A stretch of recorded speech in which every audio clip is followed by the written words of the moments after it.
The Adiraid spread its wings and flew past the blood-horned Shura.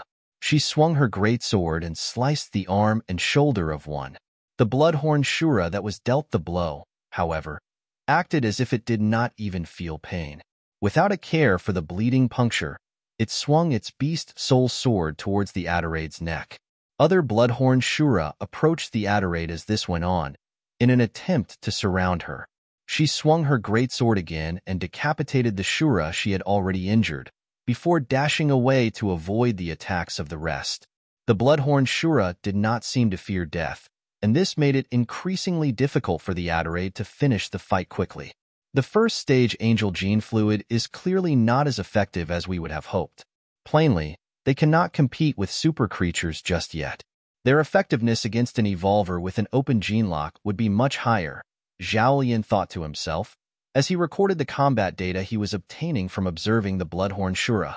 Although he could not use machinery to more accurately log the battle and performance of the combatants, he had sharp eyes, and his records would more than suffice. But non-evolvers are unable to cope with the mutation of their genes. If they could, the Angel Gene Fluid would have been enough to allow humans to slay super creatures in the first God's sanctuary. It's a shame, really.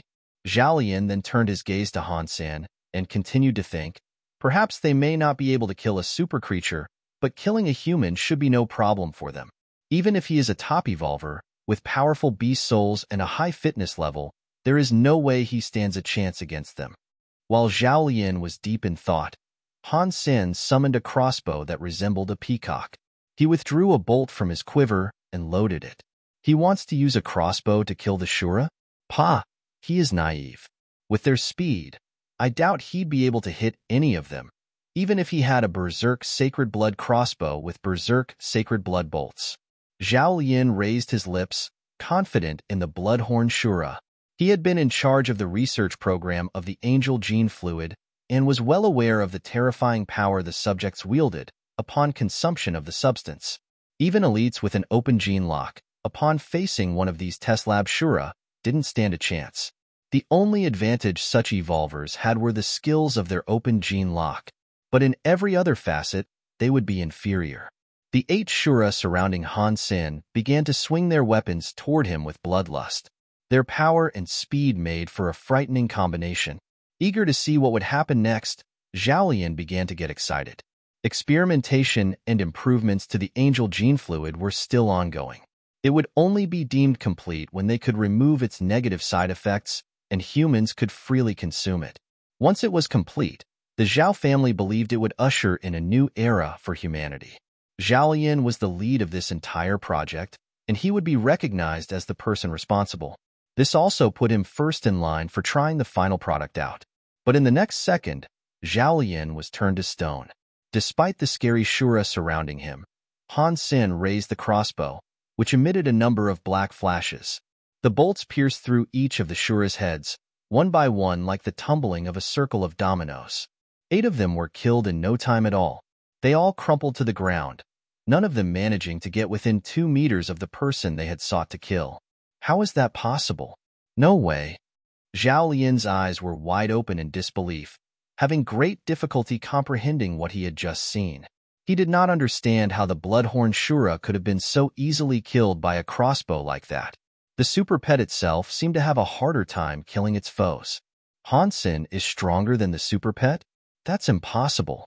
That crossbow must be a super beast soul. It's the only explanation. Damn it. How can Han Sen own something like that? How many super creatures has he truly killed? Zhao Lian quickly realized his mission today had failed. For as long as Han Sen wielded that crossbow, he knew the Shura would pose no threat to him. Although the advantage he had counted on had quickly disappeared, Zhao Lian did not panic. He continued to record what he could see, the battle of the Shura and the Adiraid, in particular. Within half an hour, the Adiraid had managed to kill the remainder of the Shura. The time it took for the event to come to a close was half as long as Zhao Lian had predicted. As expected, these bloodhorn Shura still lacked the required strength and skill to tackle super creatures. When the battle was almost done, Zhao Lian packed up in a hurry and got ready to leave the area. Han Sen observed the dead bodies that lay strewn about and frowned. The bodies of the bloodhorn Shura, after being killed by the Adiraid, began to rot quickly. Even the horns on their heads decomposed, as their mangled bodies reduced to thick, bloody mush on the ground. It was a grotesque sight. What are these things? Han Sen frov ned. Clearly, they weren't creatures, but neither were they humans. And if they were indeed Shura, as he initially suspected, there was something different about them. Han Sen's thoughts turned to Zero, but she was vastly different than these monsters, as well. Regardless of whether Zero was in human or Shura mode, she did not have a disfigured body akin to the creatures he had just fought. Her body cleanly represented either a human shape or a Shura shape. These things cannot be a natural creation of this world. Humans must have constructed these beings. Whoever created these and set them loose upon me obviously wants to see me dead. But who would do such a thing? Han Sen frov ned again. Angel Jean seemed like the most likely candidate, but Han Sen had once offended the Dong Lin company before, too. And it was no secret how good Dong Lin was when it came to manufacturing such things. But there were more than 2 companies in the alliance that researched genes, so even though he believed Angel Jean was the most likely suspect, he couldn't be 100% sure. Han Sen did not continue. Instead, he returned to the nearest shelter and teleported back to the alliance. If his opponent was willing to do this to him, he was afraid of what they might do to his family. No one would dare come after him in the alliance, especially now that he was counted as one of the G family. Furthermore, he was a member of the special squad. No one would come after him there. And after all, with the technology available there, discovering who might be after him would be far easier.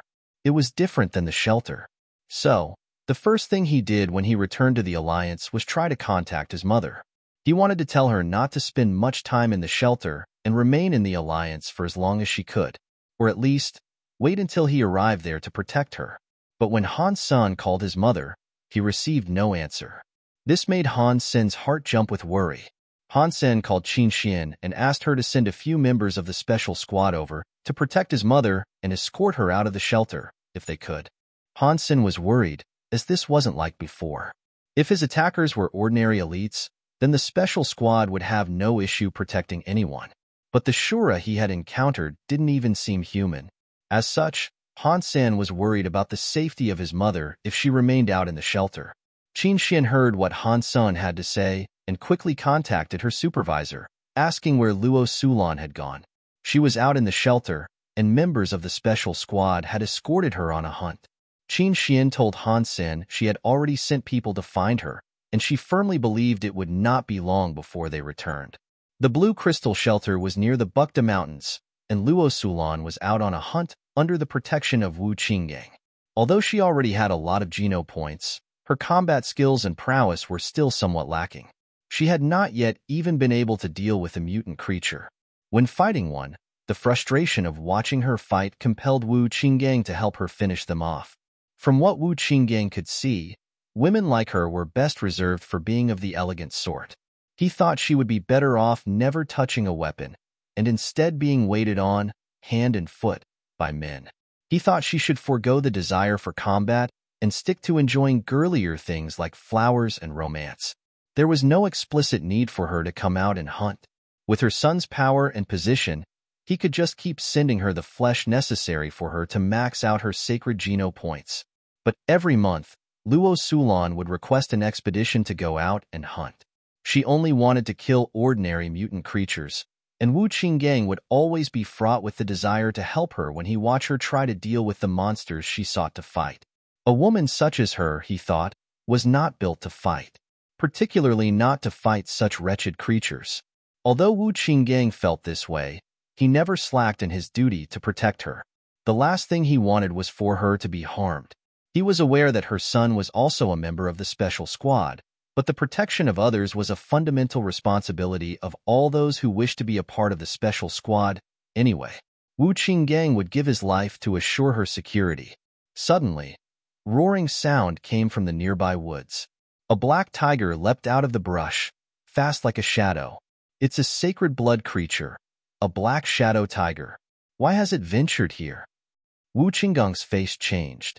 Black shadow tigers tended to reside in the deeper recesses of thick forests and had no reason to be anywhere near here. Mrs. Han, Hide behind me and do not flee. Wu Qinggang stepped in to eliminate the mutant creature, removing it from the field of play. Then, he walked in front of Luo Sulan. Seeing the black shadow tiger approach, Wu Qinggang drew his longsword and ran to meet it. Wu Qinggang could kill sacred blood black shadow tigers, but doing so would be more difficult while having to protect Luo Sulan at the same time. But then, more roaring came from the woods. Things took a turn for the worse as another two creatures emerged from the forest. It took Wu Qinggang a moment to acknowledge what he was seeing, but when the realization struck, it struck hard. His face dropped, watching two more sacred blood creatures emerge from the woods.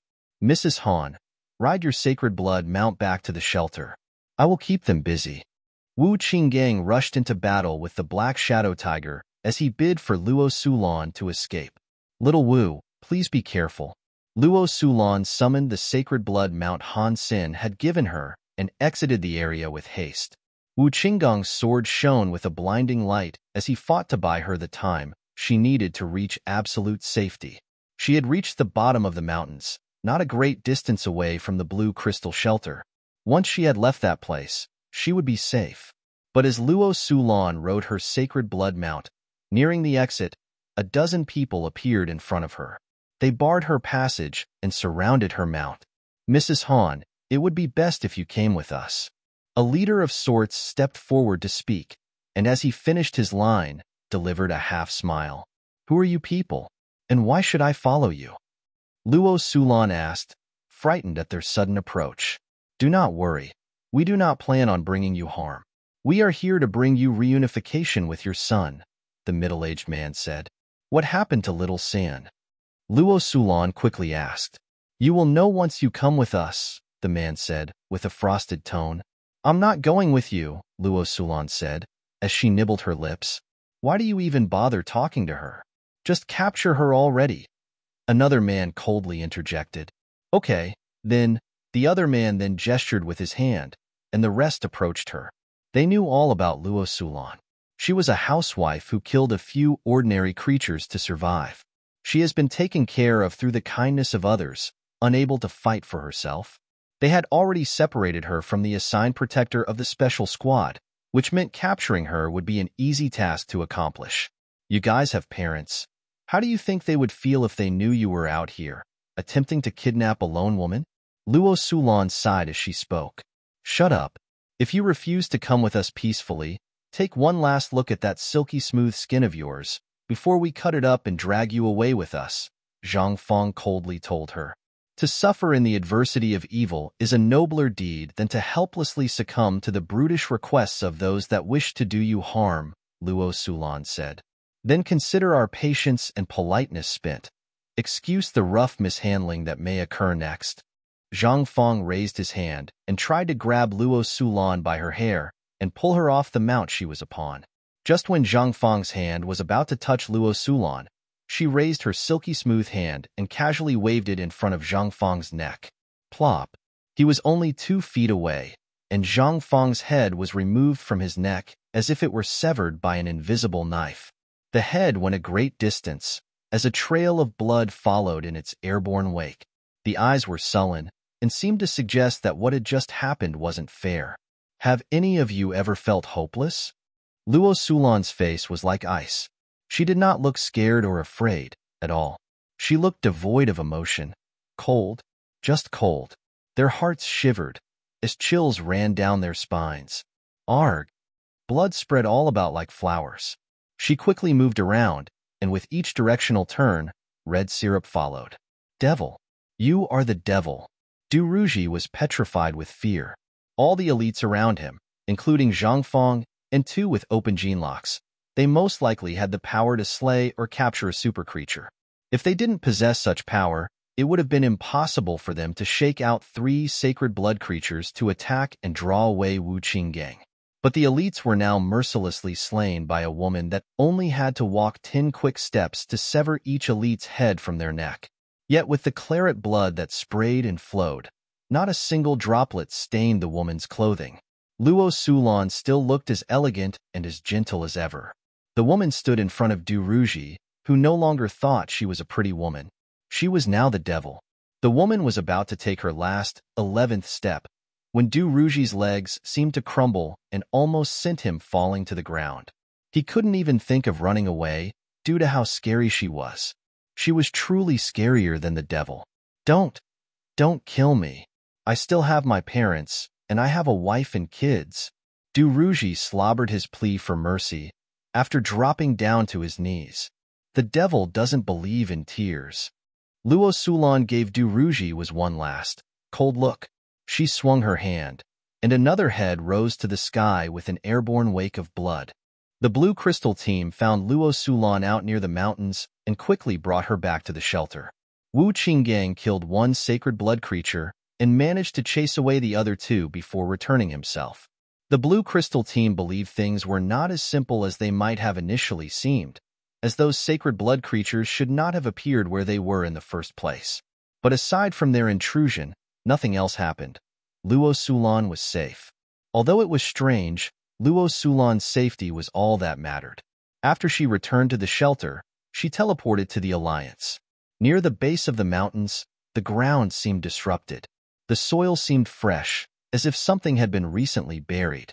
"Mom, are you okay?" Qin Xian had told Han Sen what had occurred at the shelter, and he found it strange as well.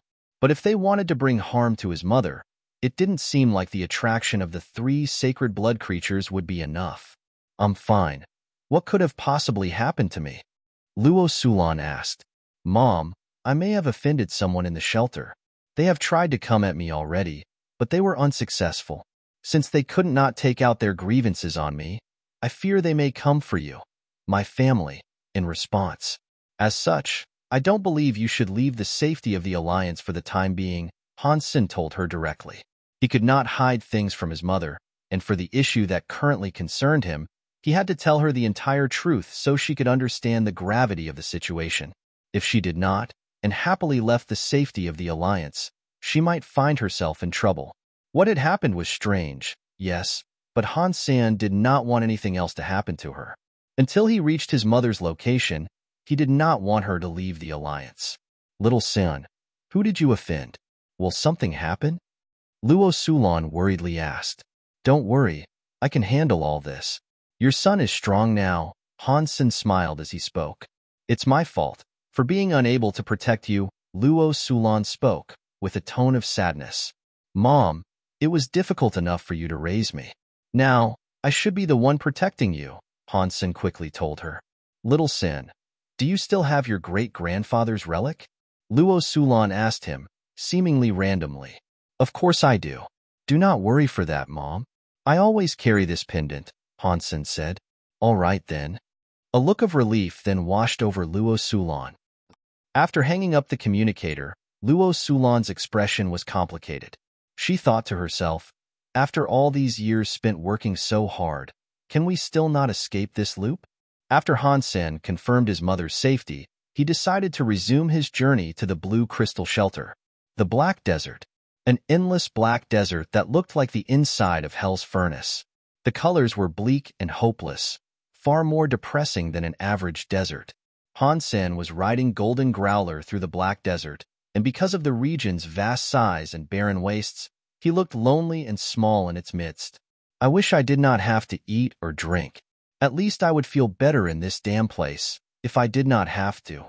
Han Sen had been on his traversal of the Black Desert for 6 days, before realizing he was lost. A massive black sandstorm had kicked up 2 days prior, which was quite threatening.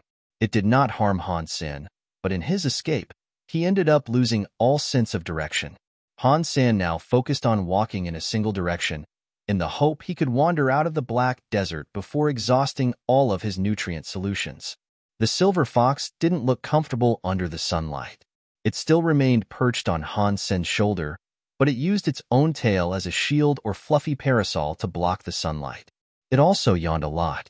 A shelter? Han Sen saw a really large building in the middle of the black sands he traversed, which made him open his eyes wide. Even if it wasn't a human shelter, and as long as it wasn't a super shelter, he could venture inside and obtain a new spirit. If he did that, he could teleport back to the Alliance and have a hot shower. He could rest, restock, and prepare himself once more. Han Sen hurried his Golden Growler, wanting to approach the place faster. He keenly observed the shelter as he drew closer and closer. It was fairly small, so he became certain that it wasn't a super shelter. From how small it actually seemed, it didn't even seem royal shelter-sized. He assumed it was more likely a noble shelter. But when he got closer, Han Sen began to feel a little disturbed. The shelter looked a little disheveled and rugged. It didn't look to be in total ruin, but it most certainly looked like an ancient city that had been abandoned a long time ago. This cannot be an abandoned shelter. Oh, please, God, let the teleporter still be functional, Han Sen prayed in his heart. As he got closer to the Yellowstone city, things were not as bad as they initially seemed. It was indeed a human shelter, and before the front gate, he noticed a giant parasol had been placed. Under the parasol was a sunbathing bench with a person lying on it. There was a beautiful woman lying there. She had nice long legs with short black hair. Her butt was firm and round like a peach, whose limelight was only stolen by her large boobies.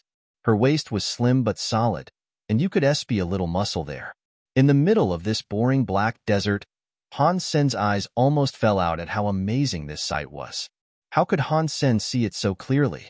Because the short-haired lady was naked, sunbathing on the bench in a relaxed posture. Are my eyes playing tricks? Am I suffering a hallucination? Having been in the black desert too long? Maybe it really is a mirage. Han Sen rubbed his eyes hard, wanting to confirm what he was seeing was actually true. The Yellowstone city was still there. The parasol and the sunbathing bench were still there, as was the beautiful lady. But Han Sen still did not believe it to be true. He put the golden growler back in the Sea of Soul and sped up his approach to the Yellowstone city. He ran there as fast as his legs could carry him. As Han Sen got closer and closer, the image of the place he had discovered became clearer and clearer. It really did seem like a real place that existed. No way. Is this for real? There is no way I'm this lucky. It doesn't make sense to have a pretty, naked woman sunbathing here in the desert. This must be a hallucination. It must be. The Black Desert does not have a human shelter. Han Sen did not believe what he was seeing was actually true. The beautiful woman lay in front of Han Sen, facing down. She wore sunglasses, and beside her was some juice and snacks. She appeared to be asleep. Hallucination. It has to be a hallucination. Han Sen was now in front of the short-haired lady. He reached his hand out to grab the woman's bubble but to confirm the validity of his vision, and was surprised to feel that her skin was smooth and bouncy to the touch. He could even feel the sunscreen that had been rubbed in. Maybe I was wrong. This does seem real. Han Sen thought it felt really good, so he squeezed her but some more. A second later, however, the short-haired lady woke up. She turned her head in a sleepy fashion and said, "Little Orange, don't do that. I'm trying to sunbathe here." When her eyesight came into focus, and she saw Han Sen with a hand still firmly clasped on her buttock, she completely froze. They both locked gazes with each other for a few seconds before the woman snapped, which led to a scream echoing across the black desert. Her beautiful legs were like two lashing dragons, attempting to capture Han Sen like a pair of scissors. They looked ready to cut him down right then and there. Han Sen kept evading her capture and tried to plead with the woman, saying, "Lady, I have been wandering the black desert by myself for far too long. I thought I had encountered a mirage. I was only concerned with checking whether or not my eyes were playing tricks on me." Although he wasn't telling her the whole truth, he was never going to admit how he actually enjoyed playing with her butt. "I'm going to kill you." The woman did not care for his words and continued trying to attack Han Sen. "If you want to kill me, can you at least put on some clothes first?" Han Sen kept stepping backwards, talking to her. Things had gone a little haywire, and viewing her flailing naked body was getting a little awkward. The woman froze and screamed once more. The next second, the woman summoned armor to clothe her body. She gritted her teeth and resumed her attempts to attack Han Sen. "Lady, you must believe me. I am a soldier with ethics." Han Sen thought he had heard these words spoken somewhere before, and so he used them. The woman continued as if she were both deaf and mad, and her attempts to attack Han Sen did not slow down. "Lady, if you keep doing this, I will have to be rude. You won't be able to blame me for what happens next. It is daytime, and you were without clothes in public. Sunbathing or not, I am not the only person who would stop to admire you, Han Sen said. Screw your public. Aside from you, what other perverts might be hiding around here? Huh? The lady spoke, amidst her frantic attempts to attack Han Sen. Han Sen just now noticed there was no one else in the city. Aside from the short-haired lady, the local vicinity was entirely dead. Even after using Dongxian aura, he could not detect the presence of any other life forces in the area. There's only you here in this city? Han Sen asked the woman while dodging and blocking her attacks. The lady no longer answered him and continued trying to attack Han Sen. Han Sen's principles were simple. If he was able to explain a predicament first, he would. If he couldn't, fight first and talk later. Han Sen then used one hand to grab the lady's leg and the other hand to grab her fist. Then he pulled and flipped her onto the ground. The lady used her other hand to try to fight back against Han's senator. He grabbed the fist and pulled her arm behind her back. Then, he pulled out the platinum chain on his waist and tied her legs and arms together. After that, he picked her up in one arm. Asshole, let me go. The woman was very stubborn and was not keen to give up. She now tried to use her teeth to bite Han Sen, but from the way she was being held, she could not reach him despite her best attempts. When you calm down, I'll let you go. Han Sen continued to hold the lady who had been tied up. He picked up one of her beverages and started to drink it. Cool. Han Sen drank 3 of her beverages and belched loudly. You are an asshole, obscene and cheap. Don't touch my beverages. The lady became even angrier as she watched Han Sen consume her drinks. Han Sen ignored her and carried her into the city. The city was desolate.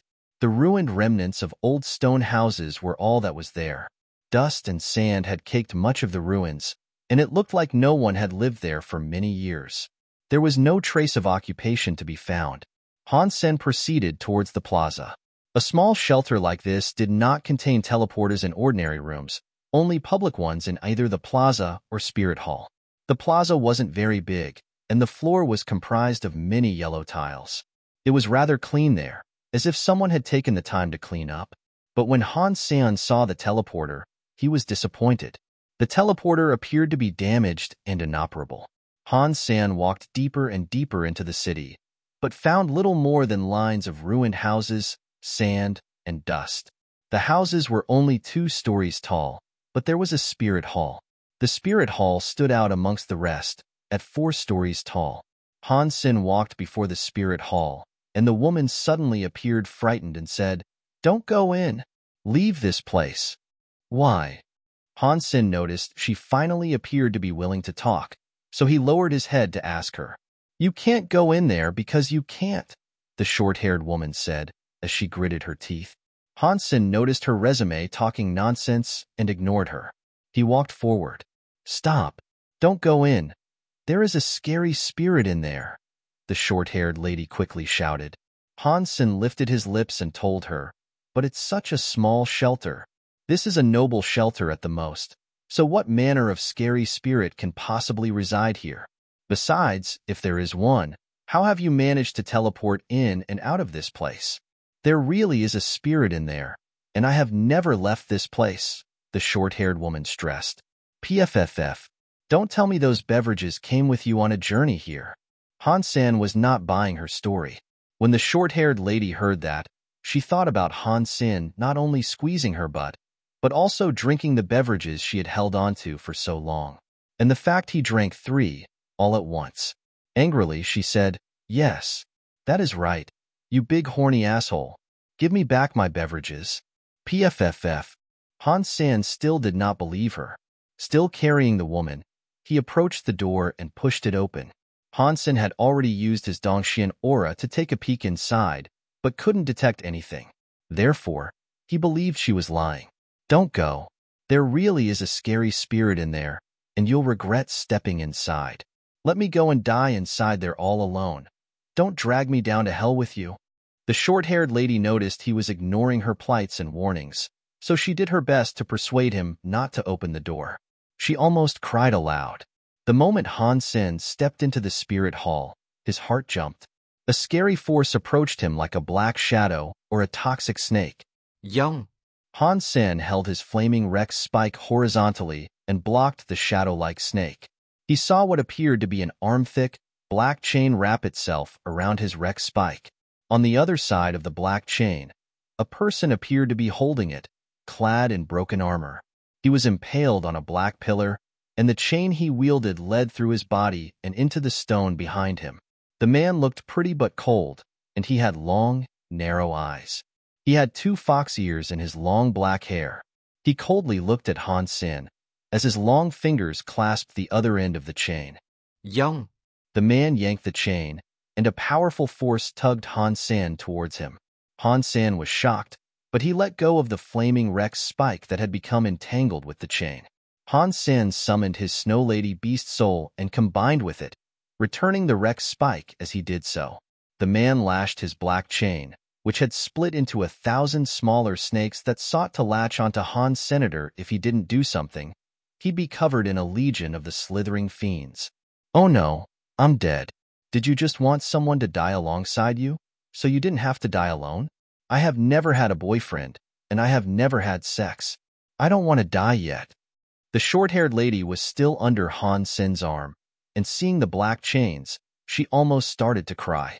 But then Han Sen moved his body. With the lady in hand, he managed to weave and evade every single chain lash. The attacker looked spooked, and so he lashed his chain again. The black chain that he wielded looked alive, and it turned into a toxic snake that tried to snap and bite Han Sen. Han Sen ran between the chains, and no matter how frightening the weapon was, it could not touch him. "I'm going to die. I'm going to die." The short-haired lady felt like a passenger in a car, driving at top speed along a cliffside. Any second, the car might tip and send her plummeting to the distant ground below. The short-haired lady's eyes were starting to water. Han Sen had the skills to dodge the attacks, however. If the short-haired lady had been left to her own devices, she'd have been snatched up by the chain in an instant. But still, being held by Han Sen and having her life put entirely within his hands was more terrifying than anything else imaginable. Han Sen's face was starting to look gloomy, though, and he was already pushing his Dongshin Sutra to the max. All he could do was continue to dodge the man's chain, and no matter how much he tried, he couldn't find a window of opportunity sufficient for him to make an exit. This is a super spirit, that's for sure. But why has it been locked up in here like this? Han Sen pondered the peculiarity of Spirit's situation as he observed the hall in between his evasions of the attacks. There was no statue in the hall, just one black pillar. There were 2 black chains that were each as thick as an arm. They were wielded by the spirit, yes, but they were attached to the pillar through exposed wounds in the man's chest. The man had less than 1 meter leniency in movement, and the chain he used was one of the 2 that bound him to the pillar. Han Sen used Dongshin Aura, but was unable to observe the man's energy. Han Sen tried escaping 6 times, but his withdrawal was prohibited each time by the chain. But still, the chain had yet to hit him, and Han Sen's continued evasion was fueled by his simulation of Light Son of God's energy flow through Dongshin Sutra. The fact that he was up against a chained-up super spirit began to grate on Han Sen, however. He believed he should have had more than what it took to defeat such a foe, and his inability to do so made him sulk. Still, he knew it would be best for him to try to escape right then, and so that was where he utilized his power. Every time he attempted to flee, he was pulled back for some reason. He didn't feel anything, but the short-haired lady was in tears as if she was riding a roller coaster. She had screamed so much, she had now lost her voice. With a sobbing, tear-drenched face, all she could do was helplessly remain carried in Han Sen's arms. Although he was unable to observe the man's energy flow, he could still memorize the pattern and methodology of how the man used the chain. If he learned his chain skill and understood all his movements, he could escape the spirit hall without issue. Fortunately, the spirit itself was chained to the pillar and unable to move. If it wasn't chained up, he wouldn't have concerned himself with fighting the spirit, and would have just summoned his little angel instead. But battles such as this were very educational for Han's senator. He rarely encountered a weapon such as this, so viewing it was quite the surprise.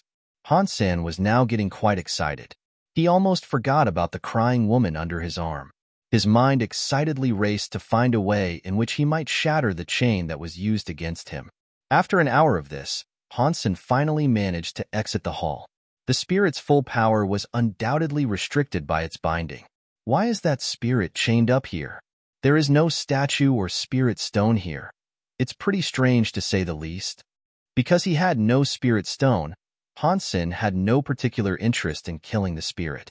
Killing him did not provide Han Sen any benefit, and instead, it might only aid his attacker. If the spirit died, it would simply respawn at its own spirit stone, and it would not be trapped like it was now. "You damn pervert, let me go." The short-haired lady, whose face was painted with dried-up tear marks, felt her waist begin to hurt. "Sorry, I forgot all about you." Han Sen only now remembered he was carrying a beautiful lady. He put her back and removed the platinum chain he had used to bind her. The short-haired lady tried to stand up, but her waist was very sore. Her whole body was feeling numb, too. She stood up halfway, but then stumbled and fell back into Han Sen's arms. Han Sen helped her stand up straight, smiled, and said, "Lady, I know I am handsome, but please slow down. There is no need to literally throw yourself into my arms. I am not willing to date just anyone. It is important that we get to know each other first. You go to hell." The lady pushed Han Sen away and sat down on a stone stair, feeling somewhat crippled.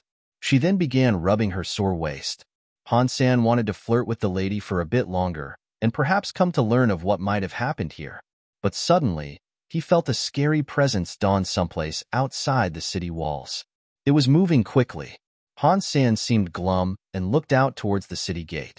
He asked the short-haired woman, "Lady, aside from this spirit, do any other horrible creatures reside in the area?" The short-haired lady did not answer. Han Sen heard loud footsteps, however, and then he saw a creature that looked like a cat. It looked like a cat, but it was as large as an elephant. It had orange fur and was stomping towards them. Han Sen frov ned. With the life force he could sense, he acknowledged it as a super creature. "Little Orange, good timing. This big pervert has been trying to bully me, so get over here and kick his ass." The short-haired lady saw the super creature and suddenly looked overjoyed. She leapt onto the back of the cat and stroked its head. With a paw, it pointed towards Han Sen. The creature used its big round eyes to look at Han Sen and then let out a fearsome cry. "Meow!" Watching an extra-large orange fur ball approach with haste, the silver fox that was still perched on Han Sen's shoulder moved before its master could. The silver fox's hair all stood up, and a charge of silver light began to form across its pelt. With a fierce discharge, a silver thunderbolt struck the super creature that the short-haired lady referred to as Little Orange. "Meow! Arg!" The shrill shriek of the cat and the sharp scream of pain from the lady that mounted it sounded at the same time. The hair of Little Orange all stood on end following the strike, and the hair of the short-haired lady looked as if it had been set ablaze.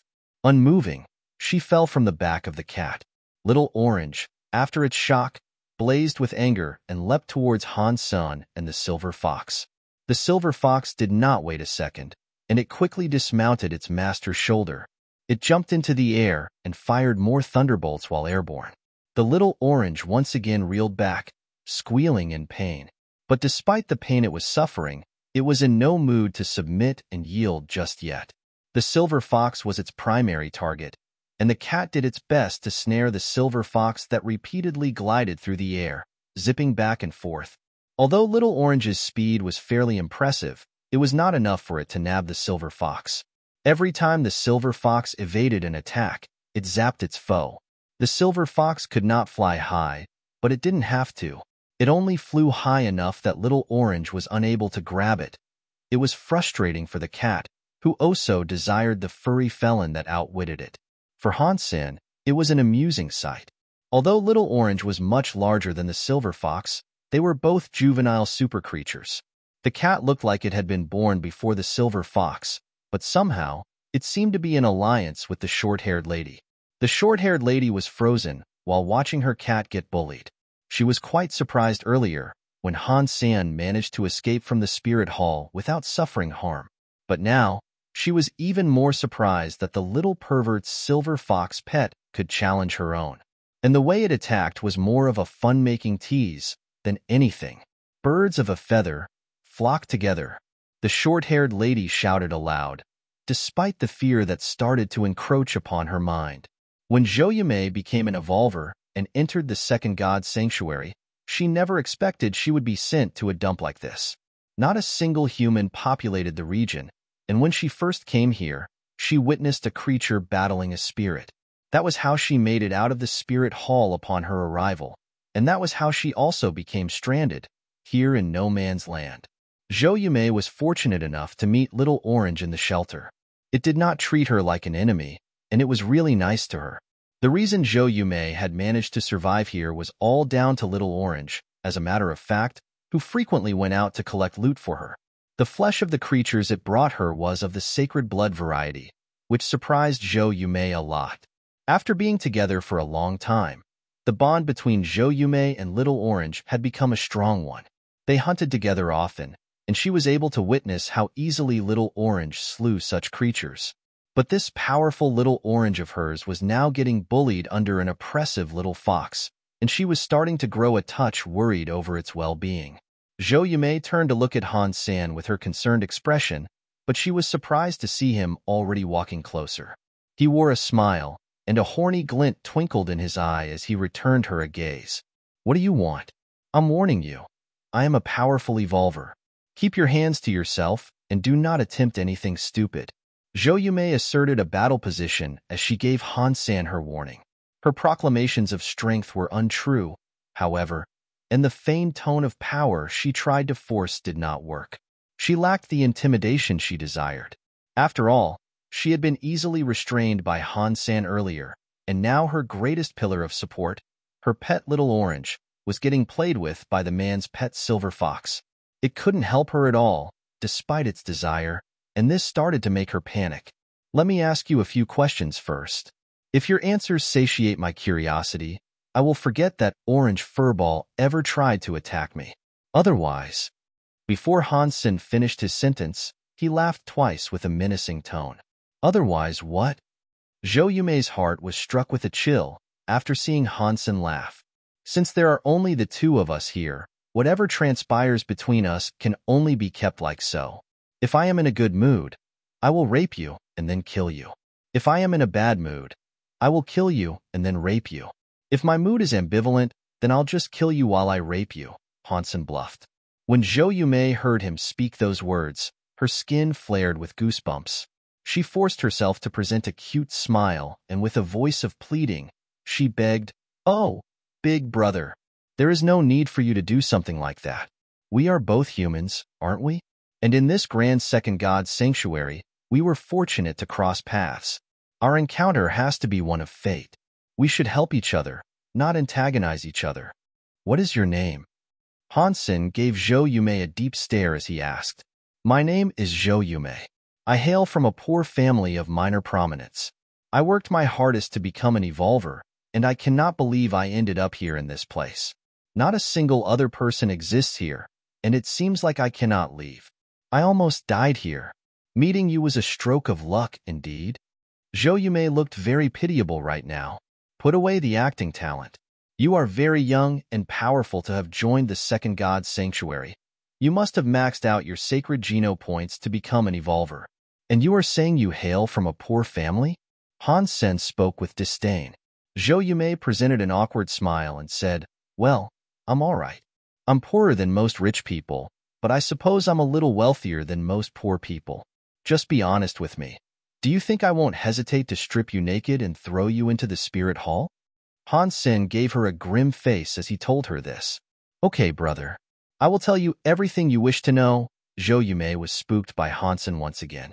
Han Sen was then quickly educated on who she was and the relationship she shared with Little Orange. Zhou Yumei was quite something, and she was a councilman's child. Although there were many children in the Zhou family, not all possessed power.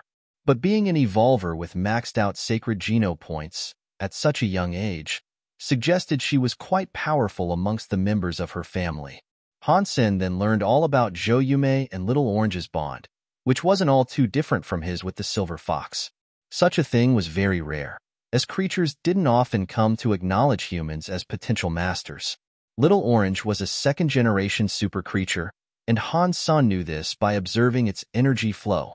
The first generation, its mother, must have been the creature she had witnessed battling the spirit. Who knew what had happened there? Zhou Yumei then provided Han Sen with some intel about various landmarks of the encompassing area that interested him. The silver fox continued playing with Little Orange, getting it to chase itself around and around. While this was occurring, Han Sen lay down on Zhou Yumei's bench. He drank another one of her beverages, and at the same time, asked her questions that piqued his widespread curiosity. Zhou Yumei's heart began to bleed when she witnessed Han Sen resume drinking her beverages. She had been saving them for half a year, but she had to concede and allow it and answer every question Han Sen posed. One can after another, Han Sen drank. He had been traversing the desert for quite some time, and he had grown tired of the repetitive taste of nutrient solutions. Having long fancied the taste of something else, he couldn't quite help himself from taking her drinks. He had drunk so much that her coveted trove of drinks had now been depleted, and only one remained. When his devilish hands reached out to grab it, Zhou Yumei reached a breaking point. She could no longer restrain herself, and so she lunged out to grab the can. She quickly opened it and gulped it down in one large swig. After she was done, it was as if it had instilled her with a renewed confidence. She chucked the can away, looked at Han Sen, and told him, "Do whatever you want of me. I would rather die with dignity." Han Sen took off the sunglasses he was wearing, which also belonged to Zhou Yumei, and looked at her face, which spoke of a willingness to accept death. Then he said, "Your dignity is equivalent to the worth of a soda can?" Zhou Yumei's face went all red.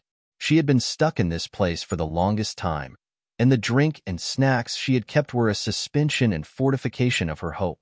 Now, that had been ruined by Han's senator. That was why she could no longer hold her tongue and lashed out.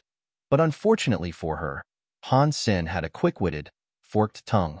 The words made her regret saying anything. Seeing Zhou Yumei hold her own tongue once more, Han Sen hopped off the bench. This shocked Zhou Yumei.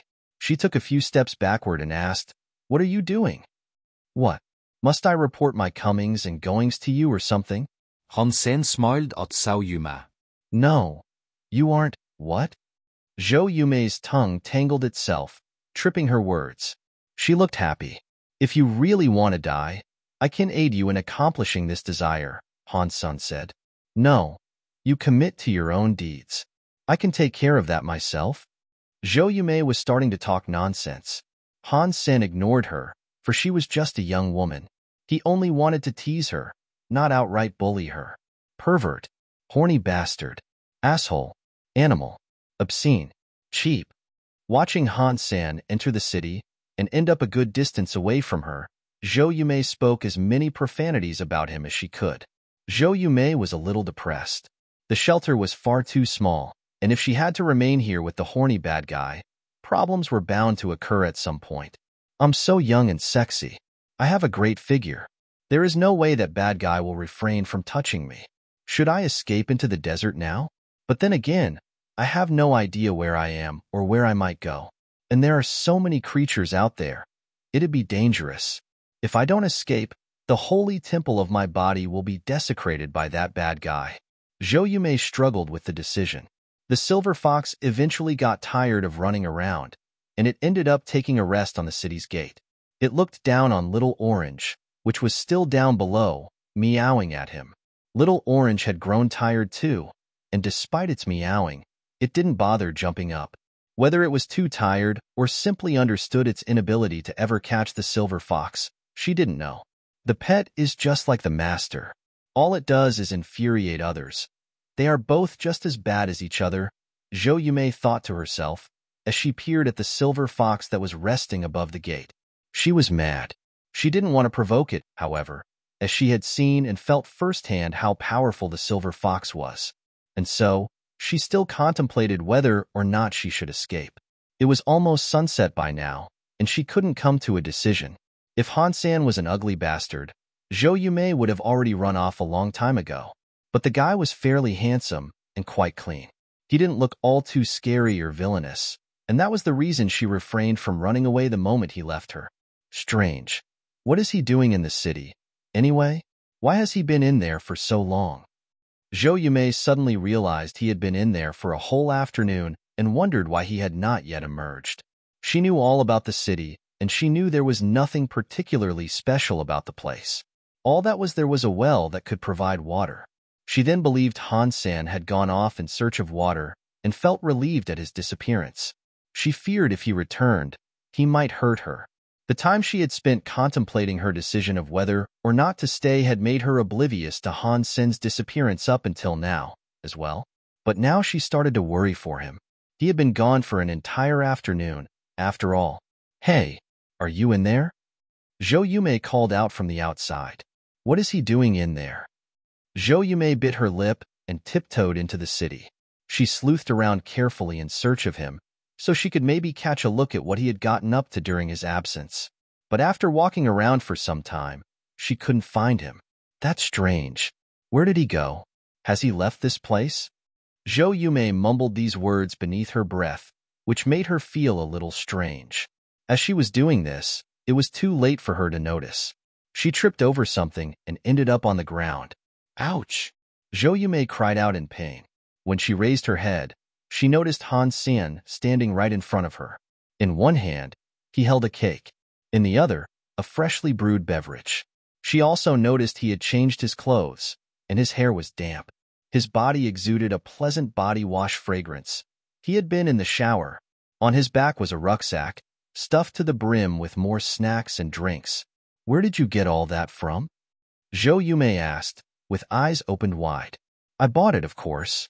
How else would I get it? Han Sen gave her a look as if he was witnessing the feverish question of a mad woman. No, that's not what I meant. Where did you buy all this from? Zhou Yumei quickly asked. I bought it from a vending machine. Where else could I buy them? Han Sen returned a question. Zhou Yumei believed she was going insane. Without a care for how powerful he was, she grabbed Han Sen's arm and asked, You can leave this place? Well, duh. How else could I have bought such stuff? Han Sen smiled. How did you get out? Isn't there a spirit guarding the teleporter? Zhou Yumei asked with giddy excitement. I just walked. After Han Sen said this, he shook off her hand and called for the silver fox. He fed it a Geno creation pill. Hey, handsome, can you take me for a walk as well? Zhou Yumei got closer to Han Sen and held his shoulder, twirling cutely. No. Han Sen pushed her away and went back to lie down on the bench. Why? I can pay you. Zhou Yumei quickly suggested. It's because I can't. That's why, Han Sen replied coldly. You. Zhou Yumei quickly got angry, wishing she could just bite Han Senator, but she knew she couldn't compete with him, despite her desire for him to escort her out of that place. Big brother, if I offended you earlier, in any capacity, it was because of how young and reckless I was back then. Could you find it in your heart to forgive me? Zhou Yumei held onto the urge to try to strangle Han Senator. She hovered around him in a cute pose, smiling fondly towards him as she spoke. Okay, I forgive you. Han Sen nodded. Brilliant. Then come on, let's go. I'll pay you back once we're free from this place. When should we head out? Zhou Yumei had been driven slightly mad. After being here all alone for so long, humans desired and required social correspondence, and they always lived together. She, however, had been stuck in this place for over a year all by herself. If it wasn't for the presence of Little Orange, she would most likely have been driven completely insane. Although her initial encounter with Han Sen had been a bad one, her desire for contact with someone else, no matter who that was, overcame her wrath. That was why she had made the decision to stay. She was afraid of being alone once more, and even if it was with a bad person or a person she would incessantly argue with, it was better than being alone. I told you I forgave you, didn't I?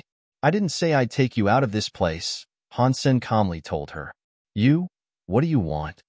Zhou Yumei almost fainted in anger, and her finger trembled as she pointed it at Han Sen. Nothing. I just don't want to commit to the effort of getting you out of here, Han Sen told her, drinking his beverage. Saving people was a good thing, but it was more often than not a troublesome task. If he brought Zhou Yumei out with him now, the Zhou family would most likely be made aware of the connection he had with her. If he didn't bring Zhou Yumei, Perhaps the Zhou family would hate him for it. If Han Sen tried escorting her away, and something was to happen to her while she was in his hands, the Zhou family would be out for his blood, too. Perhaps the Zhou family would be understanding, but with what he had recently been embroiled in, he wanted to be more careful. He would rather have her see him as a bad guy than end up in trouble. If Zhou Yumei followed him, he would have liked to bring her along. If something did happen through such a circumstance, perhaps the Zhou family would not treat him as a foe. Zhou Yumei was fuming mad, but she knew there was nothing she could do. She couldn't beg, fight, or do anything for him. Suddenly, Zhou Yumei's eyes drifted to the snacks Han Sen had brought with him. She suddenly grabbed the bag and ran. While she ran off, she said, "You drank all my beverages. This is payment for that." Zhou Yumei quickly jumped on top of Little Orange and presented Han Sen with an ugly face. She pulled the drinks and snacks out of the rucksack and shouted to Han Sen, "Since you aren't going to make an effort to bring me away from this place, I'm going to eat all the snacks envisioning they are you." Zhou Yumei imagined the snacks were Han Sen, and so she ripped, tore, and bit into them to release her anger. It had been a long time since she last ate and drank like that. Once her belly had been stuffed and she couldn't eat anymore, she went to sleep atop Little Orange. When Zhou Yumei next woke up, she noticed Han Sen and the silver fox were gone. She thought Han Sen had returned to the Alliance for a while and would come back shortly, but after he had disappeared for a whole day, she began to get worried. Han Sen had previously asked her what points of interest there were in the area, and she had informed him of a black mountain that wasn't too far off. That mountain was inhabited by a strange twin-tailed purple scorpion. It was a creature that even Little Orange was afraid of, and was most likely a fearsome super creature. When Han Sen heard of a lonely super creature out there, he had shown a feverish desire to slay it. If it was a second-generation super creature, that would have been the icing on the cake he very much desired. According to the directions Zhou Yumei gave him, Han Sen had to walk 100 miles to just about see the mountain in the distance. The mountain did not have a sharpened peak and was more like a rolling mountain range. It was strange to see mountains lined up like so, out in a place such as that. Han Sen rode his golden growler towards the mountain, and with the silver fox by his side, all the other creatures that inhabited the area hid. The creatures he did see, however, were not grouped as he expected. The Black Desert was very unique in this aspect, as most of the creatures that inhabited this place tended to be alone. It wasn't long before he began his ascent of the Black Mountains. He managed to detect the life force he had been searching for and hurried his golden growler up the slopes. Eventually, he laid eyes on the twin-tailed purple scorpion, which he found wandering the foothills of the mountain. It was fervently digging into the sand. There were many black rocks in the hole it dug, and it was a trying task for it to remove them. The twin-tailed purple scorpion was 1 meter deep, but Han Sen could not guess what it may have been searching for. Han Sen wanted to observe the twin-tailed scorpion's strange behavior for a little while longer, so he did not summon his little angel to immediately attack the fiend. For a better view, he climbed atop a 10-meter-tall boulder and then resumed watching the scorpion digging up the rocks. He had become quite keen. While watching, he opened his gene lock with the Dongxian Sutra to observe its energy flow and assert whether or not it was a second-generation super creature as he had hoped it to be. Han Sen was disappointed, however. The energy inside the scorpion was all blurred, and he could not watch the energy flow properly, which meant it was only a first-generation super creature. Since it was only a first-generation super creature, all he could hope for by defeating it was a beast soul. The life geno-essences weren't useful to him, and only fronted a monetary value. Han Sen didn't want to sell too many life geno-essences either, as they tended to make others jealous. The entire alliance was currently focusing on him like starved beggars admiring a spit roast. Unsure of what others were thinking, Han Sen thought it was best to maintain as low a profile as possible. Let's see if I can get a beast soul, at least. Han Sen stared at the twin-tailed scorpion, knowing that the chances of obtaining a beast soul were low no matter which way it was cut. He had calculated that, even with his own luck, the drop rate for a beast soul was only around 50%. But Han Sen was still quite curious, and he was keen to learn what the scorpion was doing. It continued to dig into the black rocks beneath, and by now, it had dug 3 meters into the ground without slowing down. Is this guy a little too thirsty? Maybe? Perhaps it's trying to get some water? Han Sen said this in half-jest, because he knew that super creatures did not need to eat or drink to survive. Only certain special super creatures, or pregnant super creatures, would occasionally eat. But even still, he had never seen them drink water. What is it doing? Han Sen had a strange feeling while observing this. Han Sen watched the scorpion for a while as it continued to dig. It kept on digging until it vanished from sight, and all Han Sen could see was the remaining presence of a hole. Han Sen summoned his wings and flew up high to get an aerial view of the hole. Upon inspection, he noted that the hole was a dozen meters deep, and it eventually opened up into a cave or cavern of sorts. There has to be something special down there. Han Sen was surprised, and so he summoned his super armor and ventured inside with his silver fox in hand. Once he had dropped down into the cave, he noticed the presence of an opening in one of the walls. He ventured closer to have a look, and what he saw surprised him. There was a further cavern inside, one that was massive. He couldn't even begin to predict how large it was. It was decorated in bamboo-like fauna and flora, many of which reached up to the cavern's ceiling. It was an incredible sight. The twin-tailed scorpion was inside, snapping the bamboo-like plants. The shoots were hollow inside, but many of them contained big white bugs, not too dissimilar to silkworms. They were only about 10 centimeters long, but they looked juicy and fat. The scorpion ate the white bugs and bamboo together, which produced an echoing munching sound. Are those white bugs creatures, by any chance? If the scorpion is eating, that most likely means it is pregnant. Han Sen reviewed the situation and asked himself a number of questions. The bamboo and the white bugs in the cave were eaten in droves by the hungry scorpion. Eventually, it looked to be full and wanted to leave, and so it started to return in Han Sen's direction. Han Sen quickly made his exit and evaded the scorpion's sight. It wasn't long before the scorpion itself re-emerged, and when it did, it went up the mountain. Han Sen did not give the scorpion chase. If it really was pregnant, he knew it'd be a waste to kill it now. He much preferred the idea of waiting until it had given birth before slaying it and the baby. But Han Sen still had a strong interest in the bamboo he had observed down below and the white bugs they seemed to contain.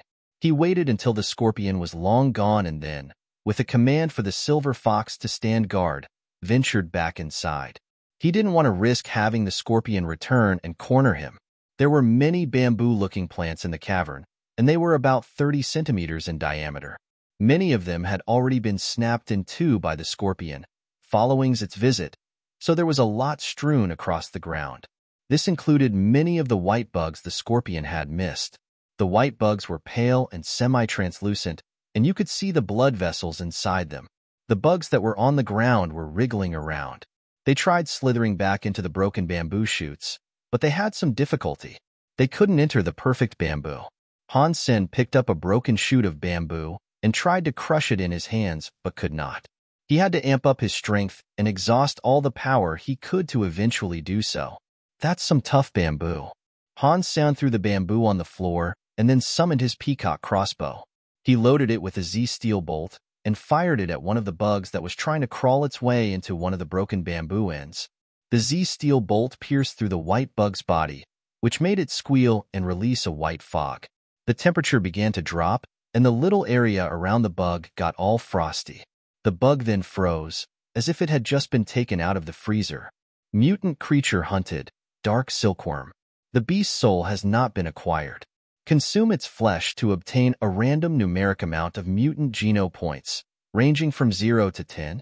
The voice rang in Han Sen's head, which surprised Han Sr. It's a mutant creature, but how can a mutant creature release frosty air? This is strange. I thought only super creatures could wield elemental attacks. Han Sen was curious, and so he summoned his flaming Rex spike to kill more of the silkworms on the ground. Over and over, the announcement continued to pop. When the dark silkworms were killed, they each let out a frosty air. The creatures were weak and unable to fight, so Han Sen was able to hack them up casually and without worry. Mutant creature hunted, dark silkworm. The beast's soul has been acquired. Consume its flesh to obtain a random numeric amount of mutant geno points, ranging from 0 to 10. After Han Sen hunted 30 silkworms, he finally heard the announcement that indicated ownership of a dark silkworm. Han Sen then quickly looked up the beast soul's info, keen to learn what type it was. Mutant dark silkworm. One-time use hidden weapon. Han Sen was pleasantly surprised, as it had been a long time since he had last seen a one-time use beast soul. It was rare to find hidden weapon beast souls, and he wondered which one that might have been. Han Sen summoned the mutant dark silkworm, which sprouted a big, white, and fat bug on the palm of Han Sen's hand. It was rather heavy. He looked at it for a while, unsure of what it did. After some thought, he threw it at the cavern wall. Pang! The fat bug hit the wall and exploded. It unleashed a heavy, white mist. The fog's radius was about a meter, and the stone wall it had been thrown upon was caked in a layer of ice. This is interesting. Han Sen was rather shocked while looking at it. It was just a mutant-class beast soul, yet it could unleash a certain frosty power. This was not normal at all. I wonder if there are any Sacred Blood class dark silkworms here? If I can get a Sacred Blood class dark silkworm, it might come in handy. Han Sen killed all the silkworms he could see, but was mildly disappointed to learn that each one was a mutant class variant. No matter how many he killed, it didn't seem as if Sacred Blood types existed. There were 60 dead silkworms on the floor by now, and after a moment of thinking, he used the flaming Rex spike to strike the bamboo. He watched how many of the silkworms came flying out of the bamboo. After killing 100 more of the wriggly silkworms, he managed to obtain another 2 mutant beast souls. But still, no Sacred Blood types. Never mind. Let me pack up the ones I've already killed and vacate the area. If I dry them up and grind them into powder, people who eat them will be able to increase their mutant geno points with ease. That's not too bad. Han Sen used a bag to collect the 100 frozen silkworm bodies and turned around to go outside and dry them. There were many silkworms in that subterranean forest, and there seemed to be at least 10 of them in every single shoot of bamboo. If he wanted to harvest them all, he couldn't imagine how long that might have taken. Han Sen planned to temporarily give up killing the silkworms, wanting to wait until the scorpion came back, ate its fill, and gave birth. Once the scorpions had been dealt with, Han Sen had the idea of returning here to harvest and collect the rest of the silkworms, free from possible intrusion. After Han Sen picked up all the silkworms he had killed, Han Sen suddenly heard a noise come from deeper within the bamboo forest. It seemed that something was emerging from further within. Han Sen put away his energy and immediately retreated, and then used his jade skin to unlock his gene lock. Although Dongxian Sutra and Jade Skin were comparable after opening the gene lock, there were still some notable differences. Jade Skin also focused on enhancing the 7th sense. Although it wasn't as detailed as the Dongxian Sutra, it had a greater range. The range of the Dongxian Sutra's enhancement to the 7th sense was limited to the length of the Dongxian aura. Han Sen scanned the bamboo forest with alertness, as if he had activated God mode. With his senses, he was able to determine that something was traveling towards him at a rapid pace. It was currently 3 miles away, but that distance was sure to close fast.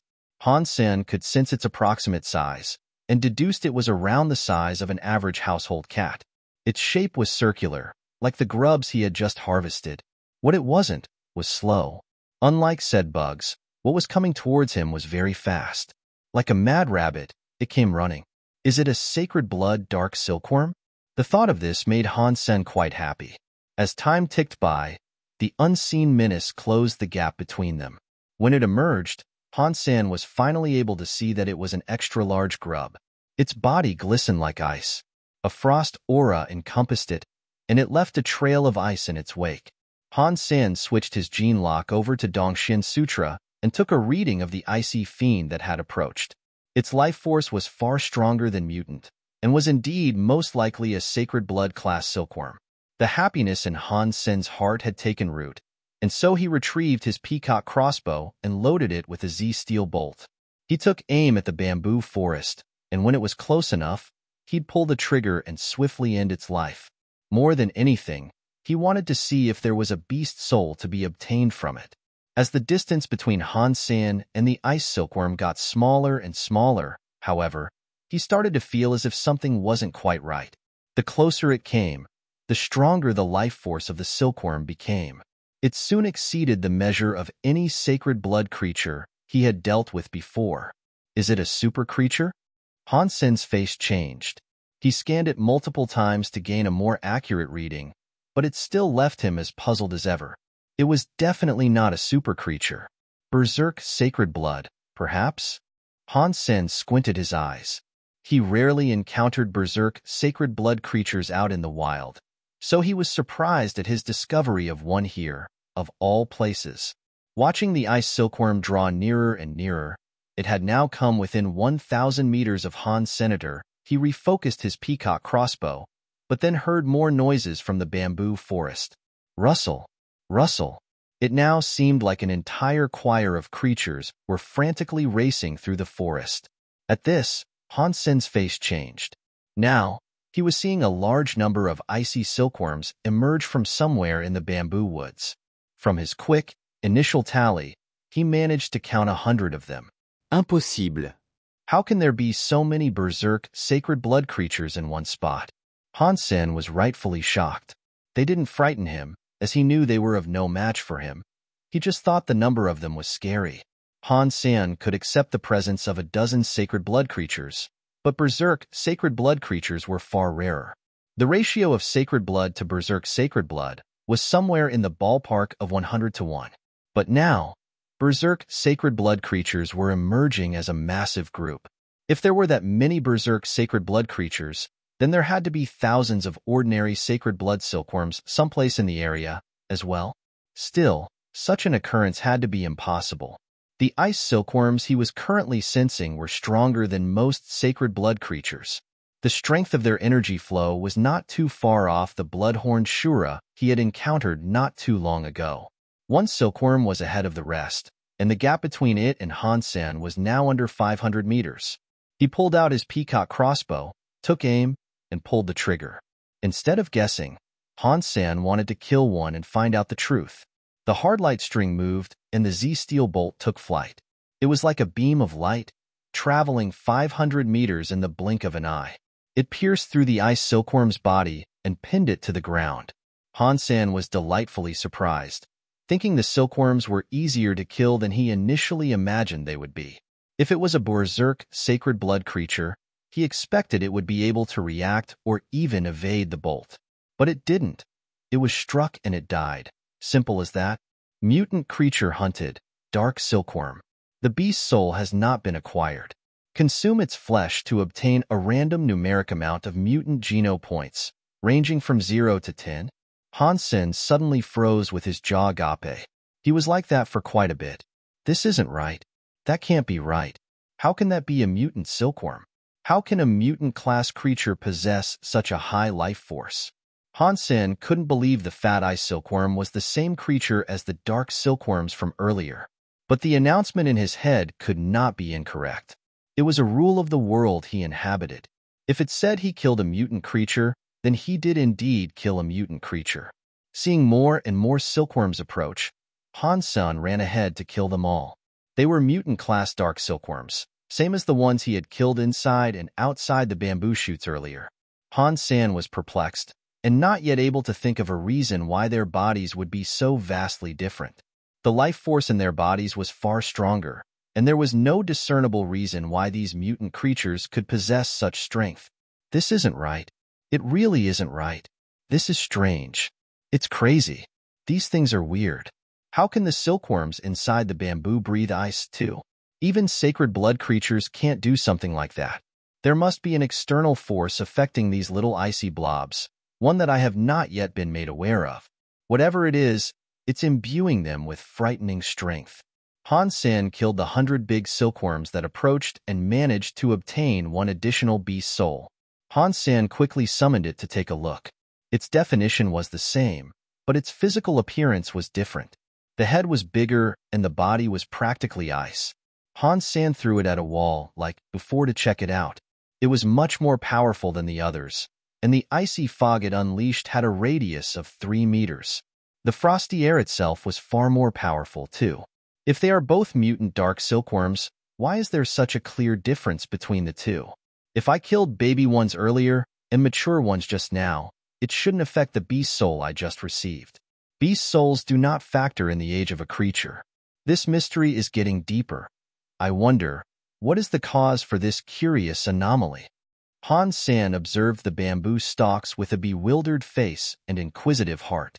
I have to examine and analyze this further. I need to go deeper, and I need to find out what is affecting these strange silkworms. Silkworms have great genes, but it is a large race, and they cannot all be mutant class, surely. There have to be ordinary ones out there, too. The fact that all these are mutant-class dark silkworms is nigh unbelievable. Han Sen pondered the matter a little more, but then decided to hail for the silver fox to come down and join him. With the silver fox, he traveled deeper into the bamboo forest. In fear of the silver fox, all the silkworms went into hiding. If they couldn't escape, they'd hide in their bamboo shoots and shiver, which even made the stalks themselves quiver, producing noise like the rustle of leaves in the wind. The subterranean bamboo forest was enormous, but it had no stone pillar or significant stalagmites to support it. Supporting this humongous cavern was the bamboo itself, as the countless bamboo shoots rose from the ground and supported the ceiling. Han Sen had traveled 30 miles through this subterranean kingdom, but he had yet to see an end. It looked mostly the same, as well. The only difference he noticed was in the temperature. The deeper he went, the lower the temperature seemed to tick. The thickets of black bamboo all around him grew denser, and after another 50 miles, the bamboo stalks were as thick as the trunks of trees. Frost covered the ground, and the temperature had dropped to what would be an insufferable level for most people. Han Sen proceeded, unfazed and unchilled, and it wasn't long before he ventured into a wholly ice-veiled area. The bamboo there was thicker than ever, and it would take 3 grown men, with their arms outstretched, to circle just one shoot. If there are dark silkworms in here, I wonder how big they are? Han Sen used his Dongxian aura to investigate, but could not see through the black bamboo to tell whether or not there were silkworms inside. Deeper in this wondrous bamboo forest, however, Han Sen managed to detect one particular life force.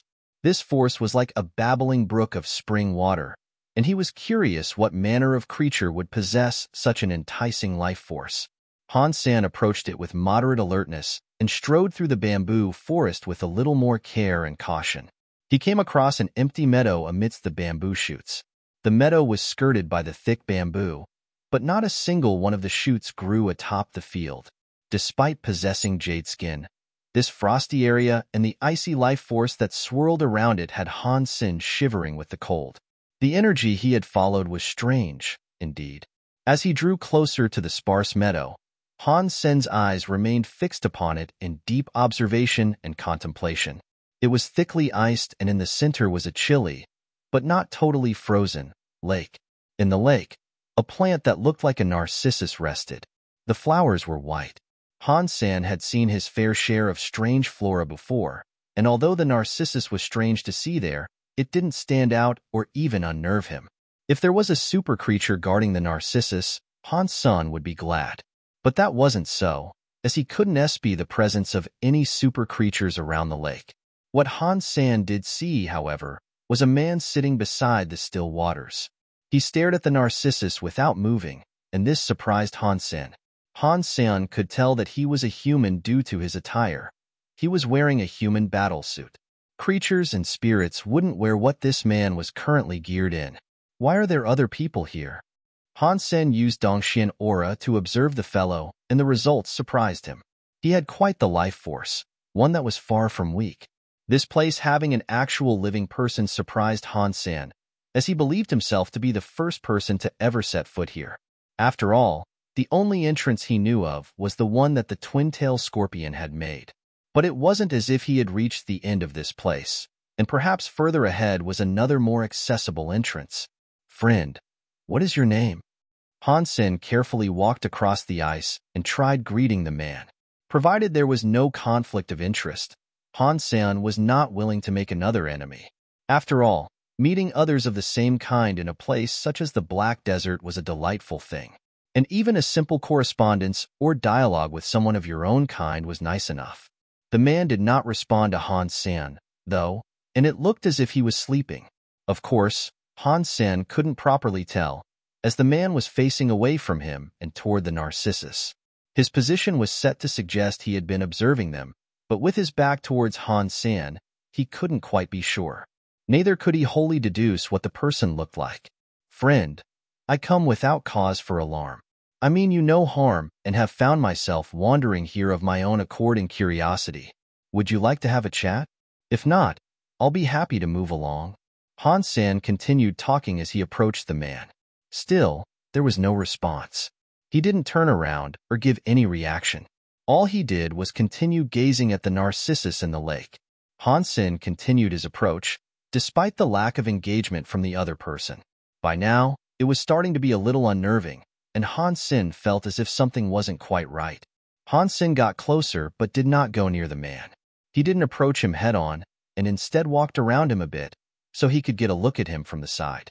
When he saw him more clearly, Han Sen was shocked. It wasn't a living man. The man's clothing was fine, but the body inside had been frozen solid.